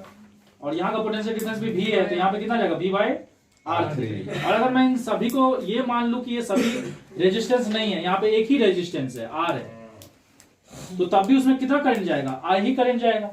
तो मैं I की जगह, और तभी उस सभी को कितना वोल्टेज मिलेगा, V ही मिलेगा। अरे समझ रहे हो कि नहीं। तो उस हिसाब से यहाँ पे क्या हो जाएगा, V बाय R। तो अगर मैं VV को कॉमन लेके काट दूं तो मुझे क्या मिलेगा, 1 by R is equal to 1 by R1 plus 1 by R2 plus 1 by R3। ये समझ में आया कि नहीं। अब देखो, जब आप रेजिस्टेंस को पैरेलल में लगाते हो ना तो सर्किट का रेजिस्टेंस क्या हो जाता है, कम हो जाता है। सीरीज में क्या हो रहा था, सर्किट का रेजिस्टेंस बढ़ जा रहा था। जैसे एग्जांपल लेके मैं दिखा रहा हूँ, सोलो ये भी 3 ओम है, ये भी 3 ओम है और ये भी 3 ओम है। तो अगर आप इन रेजिस्टेंस को सीरीज की जगह किस में लगाओगे, पैरेलल में। अगर आप इसको सीरीज में लगाते हैं तो सर्किट का रेजिस्टेंस क्या हो जाता है, बढ़ जाता है, और करंट का वैल्यू क्या हो जाता, कम हो जाता। लेकिन अगर आप पैरेलल में लगाओगे तो क्या होगा, रेजिस्टेंस कम हो जाएगा और करंट का वैल्यू बढ़ जाएगा। इसको समझने के लिए देखो एक एग्जांपल लेके दिखा रहे हैं। ये सभी रेजिस्टेंस का वैल्यू कितना, 3 ओम है, तो यहाँ पे पुट कर देते हैं 1 बाय R इक्वल टू क्या हो जाएगा, 1 by 3 plus 1 by 3 plus 1 by 3। तो ये 3 एलसीएम आ जाएगा, ये हो जाएगा 1 प्लस 1 प्लस 1, कितना हो जाएगा, 3 बाय 3, 1 हो जाएगा। तो 1 बाय R इक्वल टू 1 हो गया, तो R इक्वल टू कितना हो जाएगा, 1। और R क्या है, पूरा सर्किट का रेजिस्टेंस है। तो आप देख रहे हो ना, जब आप बहुत सारा रेजिस्टेंस को पैरेलल में लगाते हो तो सर्किट का ओवरऑल रेजिस्टेंस क्या हो जाता है, कम हो जाता है। और जैसे ही ओवरऑल रेजिस्टेंस कम होगा तो हम लोग जानते हैं I equal to V by R होता है। रेजिस्टेंस कम होगा तो करंट का वैल्यू क्या होगा, तो कौन सा करंट का वैल्यू बढ़ेगा, ये जो सप्लाई करंट है। तो अगर आप चाहते हो कि कोई बल्ब में कम करंट जाए तो आपको क्या करना पड़ेगा, उसके रास्ता में सीरीज में रेजिस्टेंस लगाना पड़ेगा, ताकि सर्किट का रेजिस्टेंस क्या हो जाए, बढ़ जाए और करंट का वैल्यू कम हो जाए। और अगर आप चाहते हो कोई बल्ब को ज्यादा करंट मिले तो उसके साथ आपको पैरेलल में रेजिस्टेंस लगाना पड़ेगा, ताकि ओवरऑल सर्किट का रेजिस्टेंस कम हो जाए, ताकि करंट का वैल्यू क्या हो जाए, ज्यादा हो जाए। समझ रहे हो कि नहीं। देखो, पावर का मतलब होता है rate of doing work. Rate of doing work का मतलब होता है कि आप एक गिवन टाइम में कितना वर्क कर सकते हो। जो एक गिवन टाइम में ज्यादा वर्क करेगा वो ज्यादा पावरफुल है, और जो एक गिवन टाइम में कम वर्क करेगा वो कम पावरफुल है। तो इसलिए पावर, यहाँ पर रेट का मतलब होता है विद रिस्पेक्ट टू टाइम। ठीक है, जब भी किसी चीज के आगे रेट लगा हो तो समझ लेना विद रिस्पेक्ट टू टाइम है। तो यहाँ पे वर्क हो रहा है किसके हिसाब से, टाइम के हिसाब से हो रहा है, इसलिए पावर का फॉर्मूला है वर्क बाय टाइम। तो उस हिसाब से पावर का यूनिट क्या हो जाएगा, वर्क का यूनिट जूल होता है और टाइम का यूनिट सेकंड होता है, तो जूल सेकंड इनवर्स होगा। और जूल सेकंड इनवर्स को वाट भी बोलते हैं। ठीक है, तो अगर आपको एग्जाम में बोल दिया कि डिफाइन 1 वाट, तो आप कैसे डिफाइन करोगे, power is said to be 1 watt when 1 joule of work done for 1 second. तो ये 2 यूनिट होता है इसका, पावर का ऐसा यूनिट। उसके अलावा देखो, पावर का फॉर्मूला हो गया वर्क बाय टाइम, और वर्क होता है पोटेंशियल इनटू चार्ज। अब बोलोगे ये कहां से आया, तो हम लोग पढ़े हैं कि पोटेंशियल डिफरेंस क्या होता है, work done to move a charge from one point to another point. और पोटेंशियल डिफरेंस को V से रिप्रेजेंट किया जाता है, वर्क को W से और चार्ज को Q से। समझ में आ रहा है कि नहीं। तो उस हिसाब से पोटेंशियल इक्वल टू हो गया वर्क बाय चार्ज, तो वर्क इक्वल टू क्या होगा, पोटेंशियल डिफरेंस इनटू चार्ज। तो यहाँ पे V इंटू क्यू लिख सकते हैं। और चार्ज बाय टाइम क्या होता है, करंट होता है, क्योंकि करंट का डेफिनेशन है flow of charge with respect to time. तो उस हिसाब से पावर का फॉर्मूला क्या आ गया, VI। समझ में आया कि नहीं। तो जब भी कोई इलेक्ट्रिकल अप्लायंसेस में आप पावर दोगे तो उसका पावर आप कैसे कैलकुलेट कर सकते हो, पोटेंशियल डिफरेंस इनटू करंट। उसके अलावा हम लोग जानते हैं ओम्स लॉ इक्वल टू होता है V इक्वल टू IR। तो अगर मैं V की जगह क्या पुट कर दूं, IR, तो क्या हो जाएगा, V की जगह मैं अगर पुट कर दूं IR, और ऑलरेडी एक I पहले से ही है, तो I मिलकर क्या हो जाएगा, I²।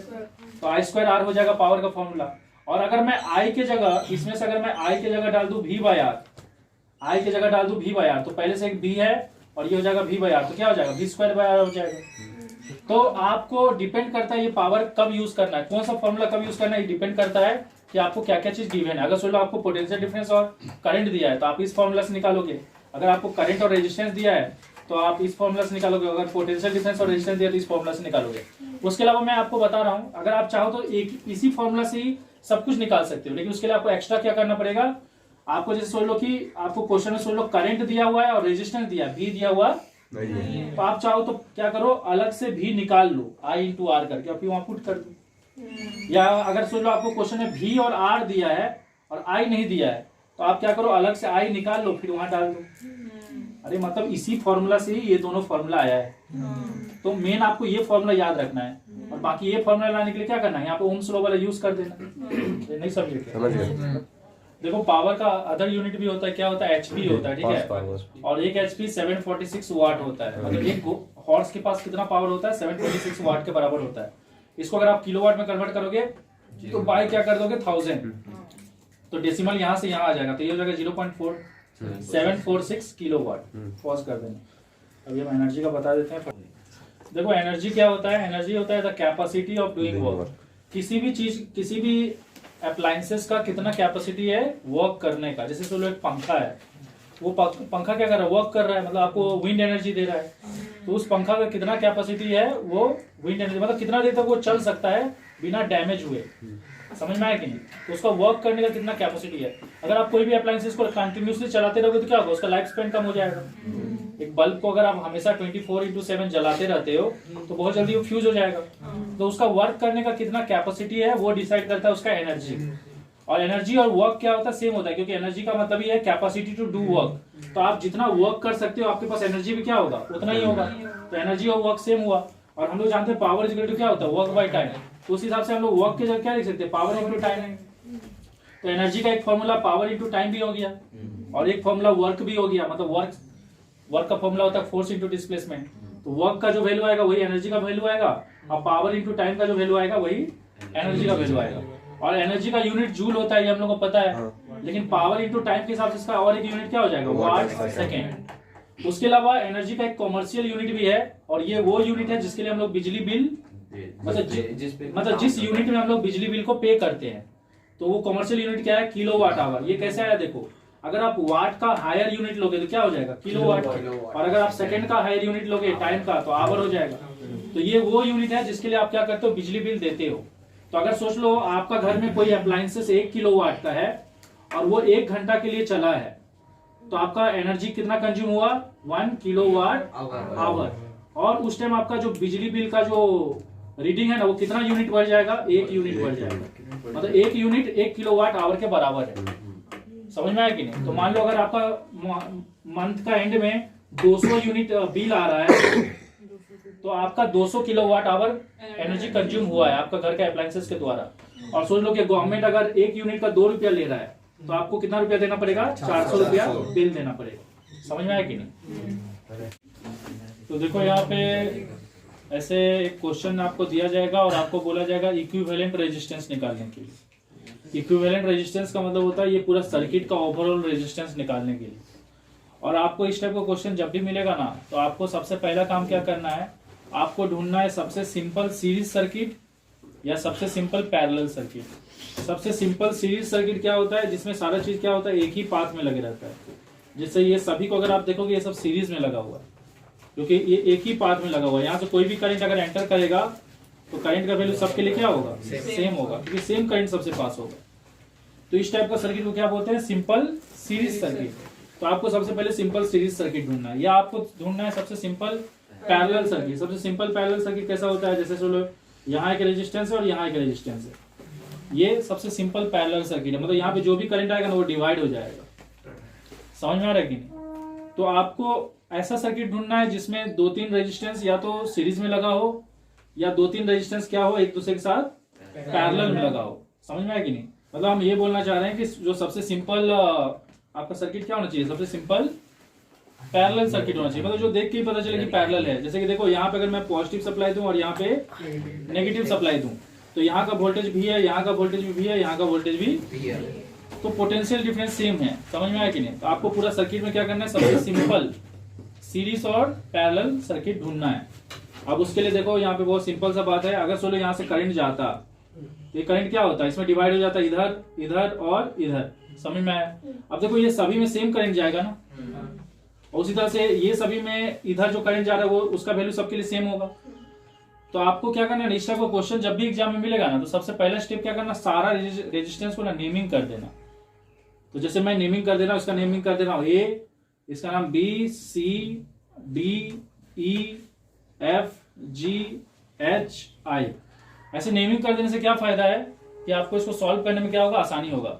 अब मुझे एक चीज बताओ, इसमें आपको कौन कौन सा रेजिस्टेंस सीरीज में दिख रहा है, मतलब जिसमें सेम करंट जा रहा है। देखो ये तीनों सीरीज में दिख रहा है। तो हम लोग यहाँ पे लिखेंगे B, C and D are in series. B C D किसमें है, सीरीज में, बी सी और डी। तो बी सी डी सीरीज में है, तो इनका टोटल रेजिस्टेंस क्या हो जाएगा, बी सी डी हो जाएगा resistance of B, resistance of C और रेजिस्टेंस ऑफ डी। क्योंकि सीरीज में क्या होता है, रेजिस्टेंस ऐड होता है, और पैरेलल में क्या होता है, रेजिस्टेंस ऐड होता है लेकिन रेसिप्रोकल में ऐड होता है। समझ में आया कि नहीं। मतलब पैरेलल रहता है तो कैसे होता है, 1/r BCD, 1/r B, 1/r C, 1/r D रहता सर। अब BCD क्यों लिख दिए, इससे आपको क्लियर रहेगा कि आप कौन कौन सा रेजिस्टेंस को ऐड कर रहे हो। तो देखो ये जो दिख रहा है ना, ये इसके साथ किसी के साथ सीरीज में नहीं है, क्योंकि यहाँ पे अगर चलो 10 एम्पियर करंट जा रहा है तो करंट क्या होगा, डिवाइड हो जाएगा। मान लो इधर 2 एम्पियर जा रहा है, इधर 3 एम्पियर जा रहा है और इधर जा रहा है 5 एम्पियर। तो हम ये नहीं बोल सकते कि ये सीरीज में है, सीरीज में ये तीनों है क्योंकि तीनों में सेम करंट जा रहा है। और सीरीज में रेजिस्टेंस क्या होता है, ऐड होता है, सिंपली ऐड होता है। तो यहाँ पे हो जाएगा 1 + 1 + 1 कितना हो जाएगा, 3 ओम। उसके अलावा आप और एक सर्किट देखो जो कि पूरा सिंपल सीरीज दिख रहा है, वो क्या क्या है, हाँ FGH है, ठीक है। अच्छा यहाँ का रेजिस्टेंस नहीं लिखे थे, ये 1 ओम सर लिखे थे। अच्छा इस साइड लिख दिया। हाँ ये सिर्फ बताने के लिए बता रहे थे कि करंट अलग अलग जा रहा है। ये करंट सबको हम मिटा दे रहे हैं क्योंकि इसका में कोई रोल नहीं है। समझ में आया। अब देखो इसमें इधर जो भी करंट जाएगा तो सब में सेम ही जाएगा ना। ये तीनों किसमें लगा हुआ है, सीरीज में। तो हम लोग लिखेंगे F, G and H are in series. ये तीनों भी सीरीज में है। ये तीनों सीरीज में है तो क्या हो जाएगा, हम लोग लिखेंगे टोटल रेजिस्टेंस को क्या लिख देंगे, इन सबका टोटल रेजिस्टेंस को RFGH। तो हो जाएगा 1 + 1 + 1, ये कितना हो जाएगा, 3 ओम। समझ में आया। इतना होने के बाद क्या करना है आपको, नेक्स्ट स्टेप में क्या करना है, इस सर्किट को आपको दोबारा ड्रॉ करना है। अगर आप दोबारा ड्रॉ कर ले ना तो आपको सॉल्व करने में आसानी होगा।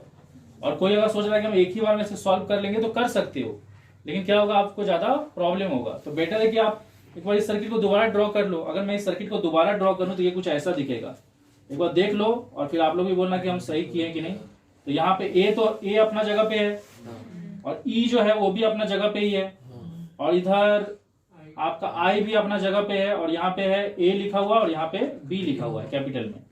अब देखो यहाँ पे एक सिंगल रेजिस्टेंस आ गया और यहाँ पे भी अब एक सिंगल रेजिस्टेंस आ गया। यहाँ जो रेजिस्टेंस सिंगल आया उसका नाम है RBCD, क्योंकि ये तीनों तो मिल गया ना। ये तीनों मिलके क्या होगा, एक सिंगल रेजिस्टेंस हो जाएगा जिसका नाम क्या है RBCD। और यहाँ पे ये तीनों भी मिल गया ना, तो ये हो जाएगा RFGH। समझ में आया कि नहीं। इसका वैल्यू कितना है, 3 है, इसका वैल्यू 3 है, और इसका वैल्यू कितना है, 1। इसका भी 1, इसका भी 1। यहाँ तक आपको समझ में आया। अरे समझ में आया कि नहीं। तो देखो अगर आप इस सर्किट को देखोगे ना, जो सर्किट पहले का सर्किट से थोड़ा सिंप्लीफाई हो गया है, तो इसमें अगर आप देखोगे तो यहाँ से जो भी करंट जाएगा ना वो इस ब्रांच में और इस ब्रांच में और इस ब्रांच में डिवाइड हो जाएगा। और अगर आप देखोगे यहाँ पे अगर आप मैं पॉजिटिव सप्लाई दे दूं और यहाँ पे नेगेटिव सप्लाई दे दूं, तो इसका जितना पोटेंशियल डिफरेंस होगा, इसका पोटेंशियल डिफरेंस और इसका पोटेंशियल डिफरेंस क्या होगा, सेम होगा। मतलब ये तीनों का पोटेंशियल डिफरेंस सेम है, मतलब ये तीनों किसमें लगा हुआ है, पैरेलल। तो हम लोग यहाँ पे लिखेंगे RBCD, RE और RFGH, ये तीनों किसमें लगा हुआ है, पैरेलल। तो इन तीनों का रिजल्टेंट क्या होगा, रिजल्टेंट रेसिप्रोकल में ऐड होता है। तो हम लोग का रिजल्टेंट हो जाएगा RBCDEFGH। ऐसे नाम लिख देने से क्या होता है ना, आपको भी इजी पड़ेगा कि किसको किसको ले रहे हैं। इक्वल टू हो जाएगा 1/RBCD + 1/RE + 1/RFGH। तो ये हो जाएगा 1/, इसका वैल्यू कितना 3 है, इसका वैल्यू कितना 1/1 है, इसका वैल्यू 1/3 3 है।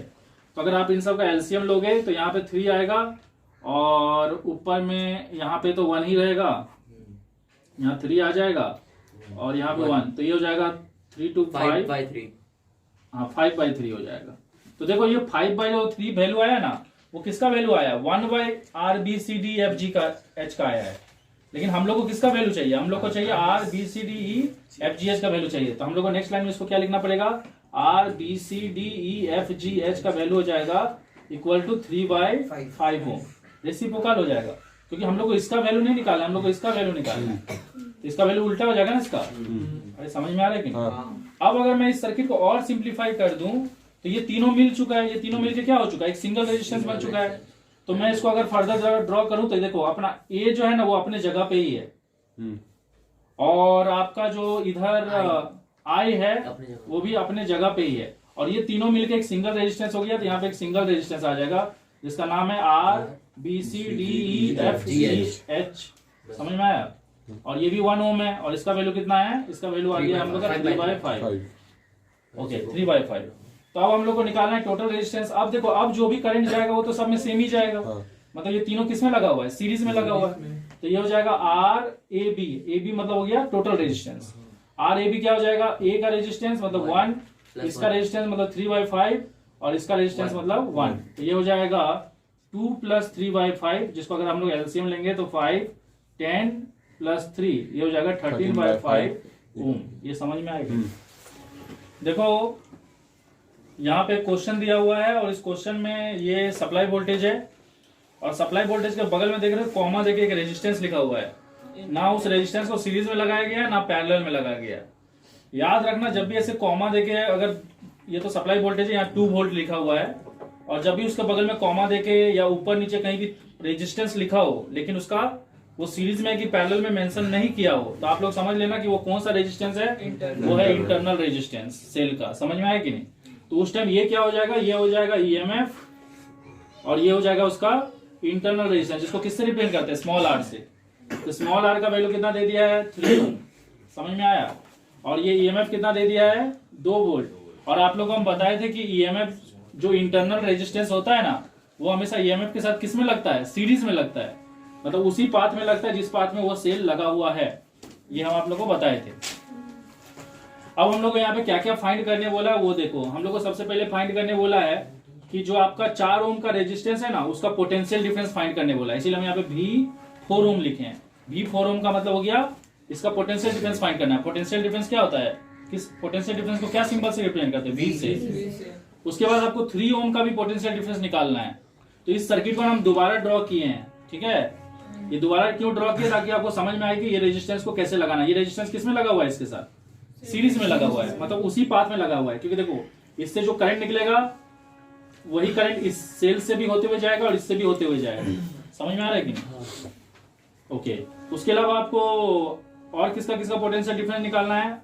आर ओम जो है ना वहां का पोटेंशियल डिफरेंस निकालना है। मतलब ये पोटेंशियल डिफरेंस और यहाँ का पोटेंशियल डिफरेंस और यहाँ का पोटेंशियल डिफरेंस क्या होगा? सेम होगा। इसलिए आप अगर आर ओम का भी निकाल दो तो वही मतलब है और अगर आप 2 ओम का भी पोटेंशियल डिफरेंस अगर निकाल दो तो वही मतलब है। इसलिए हम और लिखे हैं। उसके अलावा आपको ये रेजिस्टेंस निकालना है। कौन सा रेजिस्टेंस? ये जो कैपिटल R दिया हुआ है ये मिसिंग रेजिस्टेंस है। इसका वैल्यू आप लोग को निकालना है। तो सबसे पहले हम लोग स्टार्ट करते हैं इससे। ठीक है, बीट नंबर 1 से। तो हम लोग को किसके अक्रॉस का वोल्टेज निकालना है? 4 ओम के अक्रॉस में। और उसके लिए फॉर्मूला क्या होता है? Current into resistance. तो हम लोग को रेजिस्टेंस तो ऑलरेडी पता है, यहाँ का कितना है? 4 ओम है। अब हम लोग को पता करना है करंट। तो अब यहाँ पे आप ध्यान से जो चीज देखो, यहाँ पे कितना करंट जा रहा है? 0.25 एम्पियर। ये 0.25 एम्पियर किससे आया होगा? सेल से आया होगा। अरे सेल से ही आया होगा ना। और ये करंट यहाँ से गया होगा और यहाँ पे जाके क्या हुआ होगा? डिवाइड हो गया होगा। और डिवाइड होने के बाद दोबारा क्या होगा? जुड़ गया होगा। और फिर यहाँ पे कितना करंट जा रहा होगा? उतना। समझ में आ रहा है कि नहीं? ये आया, यहाँ डिवाइड हुआ, दोबारा जुड़ के 0.25 हुआ और फिर सेल में आ गया।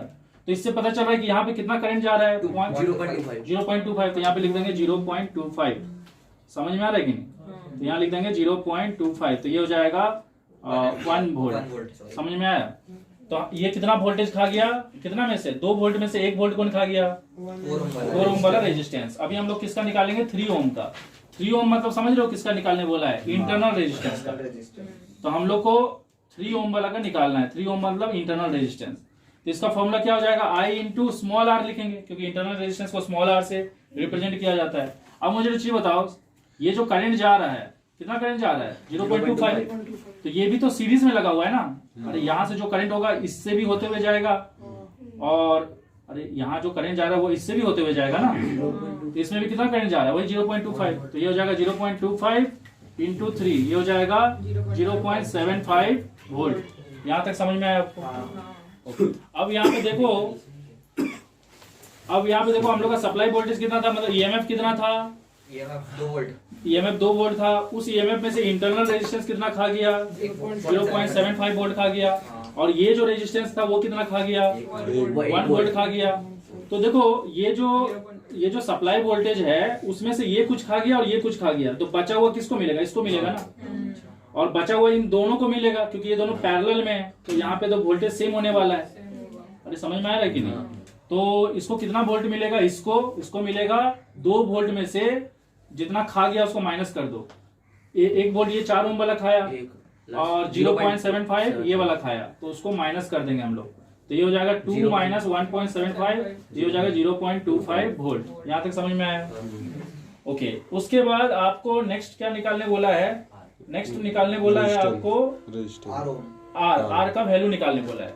लेकिन आर का वैल्यू निकालने के लिए देखो सीधा सा बात है, कोई भी रेजिस्टेंस निकालने के लिए आपको क्या क्या चाहिए, पोटेंशियल डिफरेंस चाहिए और करंट चाहिए। समझ में आ रहा है कि नहीं, ओम्स लॉ के हिसाब से। तो यहाँ का पोटेंशियल डिफरेंस तो आपको पता चल गया, क्योंकि आर ओम का पोटेंशियल डिफरेंस कितना है, 0.25। लेकिन आपको इस ब्रांच का करंट पता नहीं है, तो पहले आपको करंट पता करना पड़ेगा। करंट कैसे पता करेंगे, पहले देखो यहाँ पे, भले देखो हम लोग इस ब्रांच का करंट फाइंड नहीं कर सकते क्योंकि यहाँ पे आर मिसिंग है, लेकिन हम लोग इस ब्रांच का करंट फाइंड कर सकते हैं। तो हम लोग उस ब्रांच का करंट फाइंड कर लेते हैं। कौन सा ब्रांच का, 2 ओम वाला का। समझ में आ रहा है कि नहीं? तो करंट इन 2 ओम क्या हो जाएगा, V/R।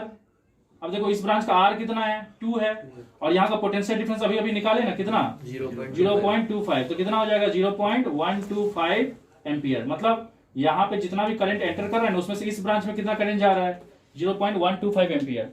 तो बाकी जो बचा हुआ करंट रहेगा वो किस में जाएगा, अरे समझ में आ रहा है ना, ये करंट यहाँ से जाके डिवाइड हो रहा है ना, तो इस ब्रांच में कितना जा रहा है वो तो पता चल गया। तो इस ब्रांच का नहीं पता कर लेंगे, इसका भी 0.12। हाँ, मतलब इसमें से आधा उसमें जा रहा है तो आधा इधर जाएगा। लेकिन याद रखना ऐसा कोई नियम नहीं है कि आधा इसमें जाएगा आधा इसमें जा रहा है। ऐसा इस केस में हो रहा है। ऐसा भी हो सकता है कि इसमें से इधर 75% जाता है, इधर 25% जाता है। इसलिए कैलकुलेट करना, अपना दिमाग मत लगा देना। अरे समझ में आ रहा है कि? तो अभी हम लोग फाइंड करेंगे कि आर ओम में कितना करंट जाएगा। तो आर ओम में जाएगा, टोटल करंट कितना है 0.25, उससे 0.125 हम लोग माइनस कर देंगे, कितना आएगा 0.125 एम्पियर। तो अभी मुझे इस ब्रांच का भी करंट पता चल गया है। तो अभी हम लोग क्या कर सकते हैं, अभी हम लोग रेजिस्टेंस का वैल्यू निकाल सकते हैं, R = V/I। तो सीधा सा बात है, यहाँ का पोटेंशियल डिफरेंस कितना है 0.25, और इस ब्रांच में करंट कितना जा रहा है, इस ब्रांच में 0.125। तो अगर आप फाइंड किए तो इसका रेजिस्टेंस कितना आ गया 2 ओम। समझ में आया कि नहीं? अब देखो यहाँ पे करंट दोनों में बराबर क्यों गया, पता चला, क्योंकि दोनों का रेजिस्टेंस क्या है, सेम है। अगर इसका रेजिस्टेंस ज्यादा रहता और इसका रेजिस्टेंस कम रहता तो इसमें कम करंट जाता और इसमें ज्यादा करंट जाता, क्योंकि रेजिस्टेंस और करंट में इनवर्स रिलेशन। और अगर इसका रेजिस्टेंस ज्यादा होता और इसका रेजिस्टेंस कम होता तो इसमें कम करंट जाता, उसमें ज्यादा करंट जाता। लेकिन यहाँ पे दोनों का रेजिस्टेंस सेम है, इसलिए दोनों में करंट बराबर डिवाइड हुआ है। अरे ये समझ में आया कि नहीं? उसके बाद आपको लास्ट स्टेप क्या करना है, आपको निकालना है सेल का टर्मिनल वोल्टेज, क्योंकि ये जो वोल्टेज दिया है वो सेल का ईएमएफ है, ये टर्मिनल वोल्टेज नहीं है। तो टर्मिनल वोल्टेज हम लोग सेल का कैसे निकालते हैं, हम लोग पढ़े हैं कि ईएमएफ जो होता है वो टर्मिनल वोल्टेज प्लस सेल के अक्रॉस में जो वोल्टेज ड्रॉप होता है उसका, इन दोनों का सम होता है। ये पढ़े हैं कि नहीं? तो अगर मुझे टर्मिनल वोल्टेज निकालना है तो इसको क्या करना पड़ेगा, इधर माइनस करना पड़ेगा। तो इसीलिए हमारा टर्मिनल वोल्टेज कैसे निकलेगा, सेल का टर्मिनल वोल्टेज वो निकलेगा ईएमएफ माइनस जो इसका इंटरनल रेजिस्टेंस में वोल्टेज खाया गया है, जो कि है I × R। तो E का वैल्यू तो 2 हो गया, और इंटरनल रेजिस्टेंस कितना खाया था वो हम लोग ऑलरेडी निकाल चुके हैं 0.75। तो उसको माइनस कर देंगे, तो ये हो जाएगा 1.25 वोल्ट। ये जो 1.25 वोल्ट है ना वो किसको मिलेगा, पूरा का पूरा सर्किट को मिलेगा। समझ में आया कि नहीं? तो ये पूरा का पूरा सर्किट को किस फॉर्म में मिलेगा, in the form of electrons मिलेगा। और ये जो वोल्टेज ये खाया है ना इंटरनल रेजिस्टेंस, वो किसको कहाँ यूज हो रहा है, वो आयंस को मूव कराने में जा रहा है, जो हम पिछला क्लास बताए थे। तो आपको इससे समझ में आ रहा होगा कि एक्चुअली ईएमएफ जितना होता है ना, उतना सर्किट को उतना वोल्टेज नहीं मिलता, उससे कम मिलता है, क्योंकि कुछ उसका इंटरनल रेजिस्टेंस मतलब आयंस को मूव कराने में ही यूज हो जाता है। समझ में आया कि नहीं। एक घर में 2 बल्ब है, दोनों बल्ब कितना वाट का है, 100 वाट का है। 2 फैन है, दोनों फैन कितना का है, 60 वाट का है। और एक दिन में use for 10 hour in a day, एक दिन में कितना घंटा चलता है, ये चारों अप्लायंसेस 10 घंटा चलता है एक दिन में। और आपका महीना में जो बिल आता है, आप लोग जो बिल देते हो वो किसके लिए बिल देते हो, आप बिल देते हो इस कॉमर्शियल यूनिट के लिए, जिसका नाम है 1 किलोवाट आवर। और 1 किलोवाट आवर और 1 यूनिट क्या होता है, सेम होता है। 1 किलोवाट आवर किसका यूनिट है, एनर्जी का यूनिट है, जो हम बताए थे आप लोग को। और इसका मतलब क्या होता है कि अगर आपका घर में कोई भी अप्लायंसेस अगर 1 किलोवाट का है और वो अगर 1 घंटा के लिए चलता है, तो आपका बिजली बिल कितना यूनिट बढ़ जाएगा, 1 यूनिट बढ़ जाएगा।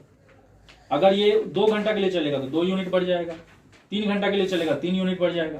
तो आप लोग जो बिल देते हो वो इस यूनिट के लिए देते हो, एक जिसको बोलते हैं 1 किलोवाट आवर। तो हम लोग को फाइंड करने बोला है कि हम लोग का 1 महीना में कितना बिल लगेगा, 1 महीना का बिल फाइंड करना है। तो सबसे पहले हम लोग क्या करेंगे, हम लोग को बिल फाइंड करने के लिए पता लगाना पड़ेगा कि कितना यूनिट बढ़ा है।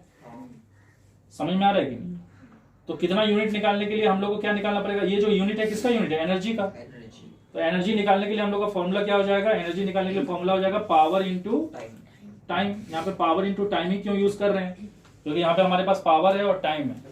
वैसे एनर्जी निकालने का और भी फॉर्मूलास होते हैं, एनर्जी वर्क के बराबर भी होता है। तो वर्क से हम कब रिलेट करते हैं, जब वर्क के रिलेटेड चीज दिया रहता है, जैसे फोर्स और डिस्प्लेसमेंट। काइनेटिक एनर्जी से भी हम रिलेट कर सकते हैं अगर, लेकिन वो चीज हम लोग कब यूज करते हैं, जब मास और वेलोसिटी दिया रहता है। और पोटेंशियल एनर्जी से कब रिलेट करते हैं, जब मास, एक्सेलरेशन ड्यू टू ग्रेविटी और हाइट दिया रहता। लेकिन यहाँ पे पावर और टाइम दिया, इसलिए पावर और टाइम से रिलेट करेंगे। तो सबसे पहले तो हम लोग को निकालना है टोटल पावर। टोटल पावर कितना हो गया, एक बल्ब का रेटिंग है 100 वाट, तो 2 बल्ब का कितना हो जाएगा 2 इंटू 100। एक फैन का रेटिंग है 60 वाट, 2 फैन का रेटिंग कितना हो जाएगा 2 इंटू 60। अब देखो ये 10 घंटा के लिए चल रहा है, तो टाइम कितना हो जाएगा 10 घंटा। लेकिन सिर्फ टाइम 10 ही घंटा नहीं होगा, क्योंकि आपको बिजली बिल निकालने बोला है 1 महीना के लिए। तो एक दिन में 10 घंटा चल रहा है, तो 1 महीना में कितना दिन चलेगा, 10 इंटू 30 हो जाएगा। तो इससे आपको पूरा एनर्जी निकल जाएगा। ठीक है, तो ये एनर्जी कितना आएगा, देखो इसका यूनिट है वाट, पावर का यूनिट क्या है वाट है, और ये इसका यूनिट क्या हो गया आवर। तो आपका जो आंसर आएगा वो किस में आएगा, वाट आवर में आएगा। लेकिन फिर आपको उसको किस में कन्वर्ट करना पड़ेगा, किलो वाट आवर। तो ये हो जाएगा आपका 200 प्लस 120 और ये हो जाएगा 300, ये हो जाएगा आपका 320 इंटू 300, तो ये हो जाएगा 696 1 2 3, ये हो जाएगा वाट आवर। तो 96 किलो वाट आवर, क्योंकि किलो कन्वर्ट करने के लिए बाय 1000 हो जाएगा। तो कितना यूनिट बिल जब उठा 96 यूनिट बिल उठा, क्योंकि 1 यूनिट का मतलब होता है 1 किलोवाट आवर। तो आपका 1 यूनिट के लिए कितना रुपया लग रहा है, 4 रुपया 50 पैसा। तो टोटल कॉस्ट कितना लगेगा बिजली बिल, टोटल कॉस्ट लगेगा 4 रुपया 50 पैसा इंटू 96। तो इसका वैल्यू हो गया है 432 रुपया। इतना रुपया बिल उठेगा जब इतना यूनिट आएगा, तो 96 यूनिट। देखो यहाँ पे ना 2 बल्ब दिया हुआ है और एक बल्ब का पावर रेटिंग कितना है 100 वाट। आप जब भी मार्केट से कोई भी अप्लायंसेस खरीदते हो ना, इलेक्ट्रिकल अप्लायंसेस, तो उसमें 2 चीज मेंशन रहता है। एक तो वो अप्लायंसेस मैक्सिमम कितना पावर कंज्यूम कर सकता है, और दूसरा उस अप्लायंसेस को चलाने के लिए कितना वोल्टेज चाहिए। ये 2 चीज हमेशा लिखे रहता है, बाकी कुछ भी मेंशन नहीं रहता है। ओके, वो कितना करंट लेगा, क्या लेगा, वो डिपेंड करता है आपके घर के सप्लाई के ऊपर। लेकिन ये रेटिंग उस पर लिखे रहता है, क्योंकि ये इसलिए लिखे रहता है कि अगर आप उसको 240 वोल्ट में लगा दोगे तो वो डैमेज हो जाएगा, क्योंकि एक्सेस पोटेंशियल डिफरेंस हो जाएगा, एक्सेस करंट जाएगा, हीट होके डैमेज हो जाएगा। तो आपको उसको उतना ही में लगाना है। जैसे कि एक मोबाइल का बैटरी को चार्ज करने के लिए 5 वोल्ट चाहिए, आप 5 वोल्ट से ज्यादा में लगा दोगे तो खराब हो जाएगा ना। तो आप मार्केट से जब भी कोई अप्लायंसेस लाने जाते हो तो उस पर उसका पावर रेटिंग और उसका वोल्टेज रेटिंग दिया रहता है, मतलब आपको उसको कितना वोल्टेज में यूज करना है।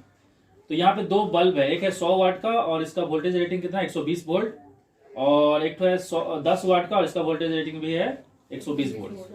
आगे क्या बोला है, इन दोनों बल्ब को ना सीरीज में लगा दिया गया और आपको फाइंड करना है कि इस सर्किट में कितना करंट फ्लो कर रहा है। ओके, तो दोनों को सीरीज में लगाया गया। सेकंड चीज आपको ये भी फाइंड करना है कि जब इसको सीरीज में लगाया गया तो ये दोनों कितना पावर कंज्यूम कर रहा है।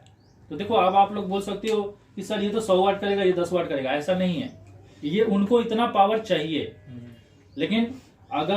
लेकिन जरूरी नहीं कि आपका घर में जो सप्लाई है वो उसको पावर उतना पावर दे। जैसे चलो एक तो बल्ब है, उसको जब फुल पावर मिलता है ना तो वो पूरा अच्छा से ग्लो करता है, और जब उसको कम पावर मिलता है तो क्या होता है, वो डिम ग्लो करता है। होता है कि नहीं ऐसा? हाँ। तो ऐसा तो नहीं होता है कि जब कम पावर भी दिया जाता है तब भी वो ब्राइट ही ग्लो करता है। तो ये उसका मैक्सिमम पावर रेटिंग है, मतलब वो अपना जो परफॉर्मेंस दिखाएगा मैक्सिमम वो कितना तक दिखाएगा 100 वाट तक। लेकिन अगर आपका सप्लाई कमजोर है तो वो कम पावर कंज्यूम करके आपको कम ब्राइटनेस देगा। तो हम लोग को क्या करना है, यहाँ पे वो पावर फाइंड करना है जब इन दोनों को सीरीज में लगाया गया, जो कि इससे अलग होगा, हम लोग फाइंड भी करेंगे। अब मैं यहाँ पे जो चीज बोलना चाहता हूँ, जब भी आपको इस टाइप का क्वेश्चन दिया जाएगा, ये बल्ब या अप्लायंसेस वाला, तो याद रखना इन सारे चीज में एक ही पैरामीटर ऐसा होता है जो कांस्टेंट रहता है। अगर आप टेम्परेचर को चेंज ना करो तो हम लोग यहाँ पे आइडियल कंडीशन एज्यूम करेंगे कि टेम्परेचर चेंज, वोल्टेज भी चेंज हो सकता है, वोल्टेज अप डाउन हो सकता है, करंट भी चेंज हो सकता है, अप डाउन हो सकता है, पावर कंजप्शन भी चेंज हो सकता है, लेकिन रेजिस्टेंस जो है ना वो चेंज नहीं होगा अगर टेम्परेचर चेंज ना हो तो हम लोग अगर आइडियल कंडीशन में चले तो इन सभी पैरामीटर में एक रेजिस्टेंस ही ऐसा है जो कि बहुत हद तक क्या रहता है, कांस्टेंट रहता है, उतना चेंज नहीं होता। क्योंकि रेजिस्टेंस बहुत सारे फैक्टर पे डिपेंड करता है, वो कंडक्टर का लंबाई पे डिपेंड करता है, उसका एरिया ऑफ क्रॉस सेक्शन पे डिपेंड करता है, नेचर ऑफ मटेरियल पे डिपेंड करता है, और उसके अलावा एक टेम्परेचर पे भी डिपेंड करता है। लेकिन टेम्परेचर के अलावा भी वो बहुत सारा फैक्टर पे डिपेंड करता है, इसीलिए वो बहुत हद तक क्या रहता है, कांस्टेंट रहता है। तो इसीलिए आपको इस टाइप का क्वेश्चन जब भी देगा तो सबसे पहला स्टेप आपको क्या करना है, आपको फाइंड करना है रेजिस्टेंस। समझ में आया? तो इसको हम लोग ये बल्ब ए और ये बी है, तो हम लोग पहले आर ए निकालते हैं। अब देखो यहाँ पे हमारे पास क्या क्या अवेलेबल है, पावर और वोल्टेज अवेलेबल है। तो हम लोग कौन सा फॉर्मूला यूज करेंगे, हमारे पास क्या क्या फॉर्मूला है, वी आई है, आई स्क्वायर आर है और वी स्क्वायर बाय आर है। तो सबसे सुटेबल फॉर्मूला कौन सा है, ये वाला, क्योंकि यहाँ पे हमारे पास वोल्टेज और पावर है तो आर निकाल सकते हैं। तो आर ए हो जाएगा आपका वी स्क्वायर बाय पी, तो वी स्क्वायर हो जाएगा आपका 120 का स्क्वायर डिवाइडेड बाय 100, तो ये हो जाएगा 14400 बाय 100, जिसका वैल्यू आएगा 144 ओम। अभी फिर हम लोग आर बी निकाल लेते हैं, आर बी निकलेगा V square by P again, तो वी स्क्वायर का वैल्यू है अगेन, इसका पावर रेटिंग कितना है 120 वोल्ट और डिवाइडेड बाय 10, तो ये हो जाएगा 14400 डिवाइडेड बाय 10, तो ये हो जाएगा 1440 ओम। यहाँ पे समझ में आया? अब आपको सर्किट में क्या फाइंड करने बोला है, करंट। तो करंट फाइंड करने का तरीका क्या होता है, करंट फाइंड करने का तरीका होता है वी बाय आर। तो वी तो आपको दिया है, लेकिन आर आपको एक ही तो नहीं दिया है, दो तो दिया है ना, तो आपको पहले टोटल रेजिस्टेंस निकालना पड़ेगा, और दोनों सीरीज में लगा हुआ है, क्योंकि देखो यहाँ से करंट एंटर कर रहा है, यहाँ से निकल रहा है, पॉजिटिव नेगेटिव, यहाँ से एंटर कर रहा है, यहाँ से निकल रहा है, मतलब दोनों, एक का नेगेटिव दूसरा का पॉजिटिव लगा है, और प्लस करंट क्या हो रहा है, सेम जा रहा है, मतलब ये सीरीज है। तो अभी हम लोग क्या करेंगे, टोटल रेजिस्टेंस फाइंड करेंगे सर्किट का, जो कि हो जाएगा R A plus R B, तो वो हो जाएगा 1440 प्लस 144, तो ये हो जाएगा 4851। सही है? तो ये टोटल रेजिस्टेंस हो गया। टोटल रेजिस्टेंस निकालने के बाद हम लोग करंट इजीली फाइंड कर सकते हैं। करंट क्या हो जाएगा, वी बाय आर, तो वी का वैल्यू कितना 120 वोल्ट, क्योंकि 120 वोल्ट में लगाया गया है, और आर का वैल्यू कितना हो गया, आर का वैल्यू हो गया 1584, इससे हम लोग का करंट का वैल्यू आ जाएगा। तो देखो अगर आप इसको डिवाइड करोगे तो करंट का वैल्यू कितना आएगा, 0.076 एम्पियर। ठीक है, ये अप्रोक्सीमेटली इतना करंट आएगा। अब आपको क्वेश्चन का सेकंड बिट क्या बोला, पहला बिट तो ये बोला था करंट निकालने के लिए, सेकंड बिट में आपको क्या बोला, दोनों कितना पावर कंज्यूम कर रहा है। ठीक है, तो आपको पावर कंजप्शन भी निकालना है। तो पीए, अब आपका देखो यहाँ सर्किट में क्या क्या चीज है, यहाँ पे रेजिस्टेंस है, इसका रेजिस्टेंस और करंट दिया हुआ है, समझ में आ रहा है कि नहीं, इसका रेजिस्टेंस और करंट दिया हुआ है।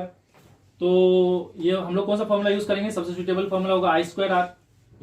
तो आई का वैल्यू कितना है हमारा, आई का वैल्यू है 0.076 का होल स्क्वायर, और आर का वैल्यू कितना है यहाँ का, इस आर का वैल्यू कितना है, ए का 144। समझ में आया? इसका वैल्यू हम लोग फाइंड करेंगे, लेकिन उससे पहले हम इसको भी लिख लेते हैं। ये कितना पावर कंजप्शन करेगा, ये भी वही कंजप्शन करेगा आई स्क्वायर आर। समझ में आ रहा है ये फॉर्मूला क्यों यूज कर रहे हैं? हाँ। क्योंकि मुझे यहाँ पे आई और आर पता है, यहाँ का भी पता नहीं है। या आप ऐसे भी कर सकते थे, यहाँ का भी फाइंड कर लेते आई इंटू आर करके, फिर आप ये फॉर्मूला यूज कर सकते थे भी है, आपको जो सूटेबल लगे। तो यहाँ पे आई स्क्वायर का वैल्यू अगेन वही सेम है 0.076 का होल स्क्वायर, और आर का वैल्यू हो गया 1440। समझ में आया? तो इसको फाइंड करेंगे तो इसका भी पावर रेटिंग आएगा, तभी हम लोग उसको फाइंड करेंगे। तो ये कितना पावर तो देखो यहाँ पे ये कितना पावर कंज्यूम कर रहा है, इसका वैल्यू फाइंड किया तो 0.832 वाट, और ये कितना पावर कंज्यूम कर रहा है 8.32 वाट।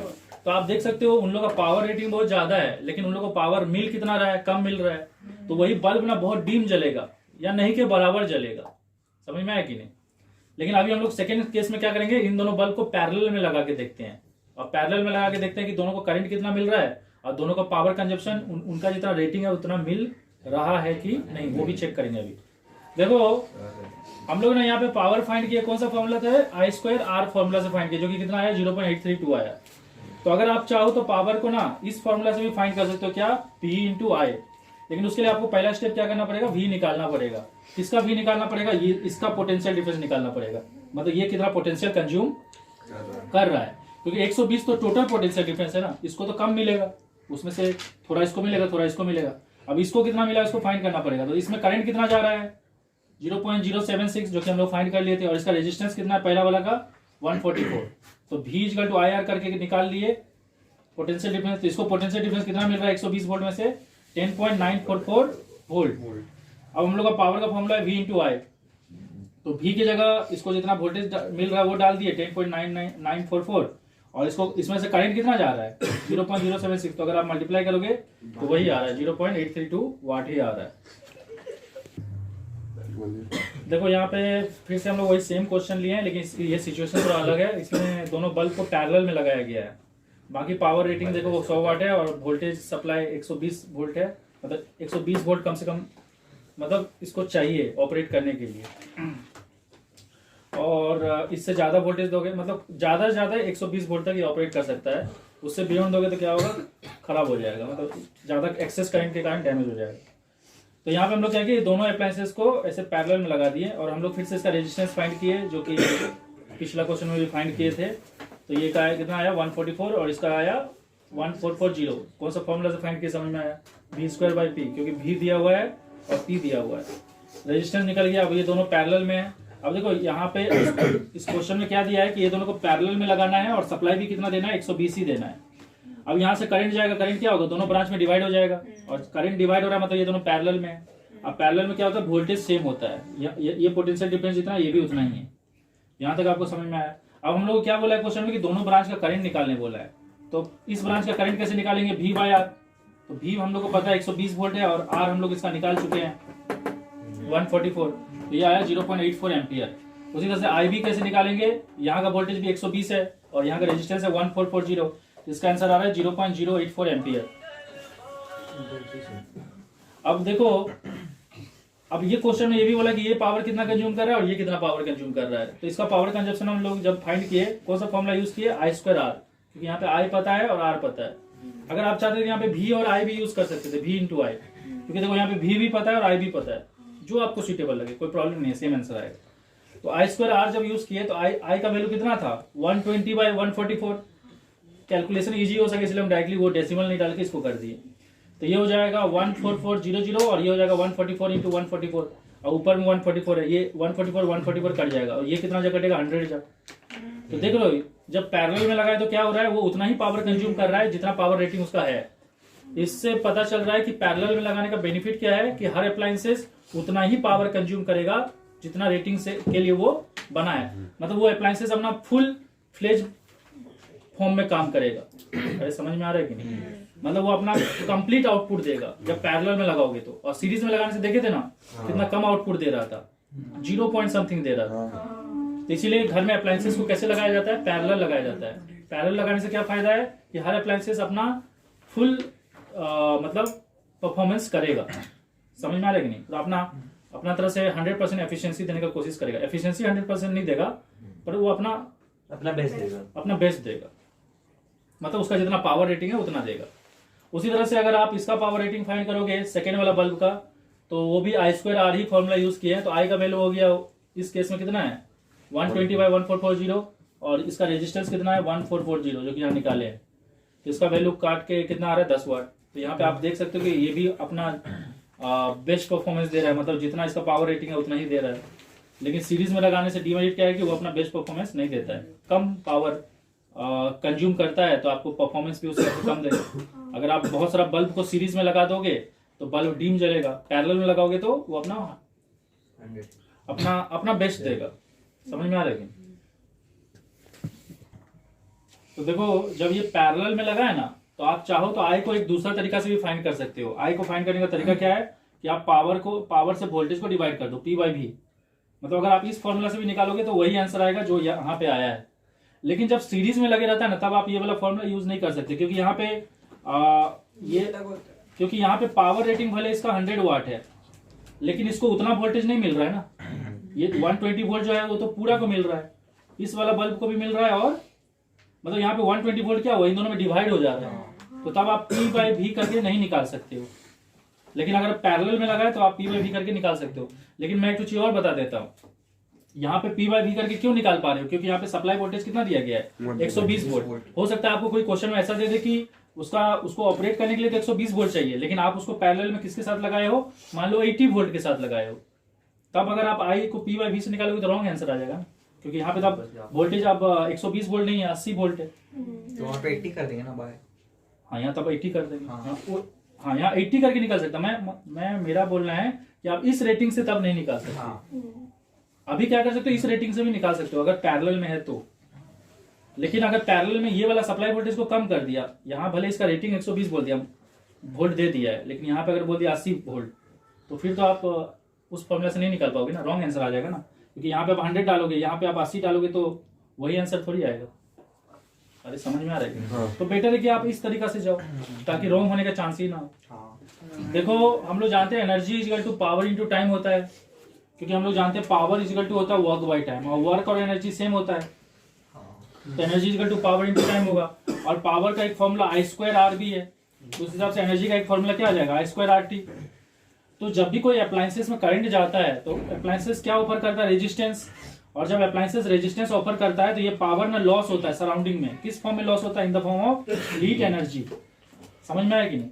तो ये हीट एनर्जी का किसके कारण हो रहा है, क्योंकि इसमें करंट फ्लो कर रहा है। और ये हीट लॉस क्यों हो रहा है, क्योंकि ये कंडक्टर क्या ऑफर कर रहा है, रेजिस्टेंस ऑफर कर रहा है। और जितना देरी तक करंट जाएगा उतना ज्यादा हीट लॉस करेगा, मतलब ये कहीं ना कहीं टाइम पे भी डिपेंड करता है। इसीलिए हीट लॉस जो होता है ना एक कंडक्टर के द्वारा, जब उससे करंट जाता है, वो क्या क्या चीज के ऊपर डिपेंड करता है, करंट का स्क्वायर, रेजिस्टेंस और टाइम। और ये फॉर्मूला कहाँ से आया समझ में आ रहा है? तो अगर आपको निकालने बोलेगा हीट लॉस, तो आप ये फॉर्मूला से निकालोगे। या आपको एग्जाम में ऐसा क्वेश्चन भी दे सकता है कि आपको टाइम सेम दे दे और रेजिस्टेंस सेम दे दे और बोल दे कि करंट अलग अलग जा रहा है, और आपको बोले कि हीट का रेशियो निकालो, तो आप फिर यहाँ पे ये वाला फॉर्मूला यूज कर सकते हो। तो ऐसे करके कुछ भी रिलेटेड क्वेश्चन दे सकता है। समझ में आ रहा है कि नहीं?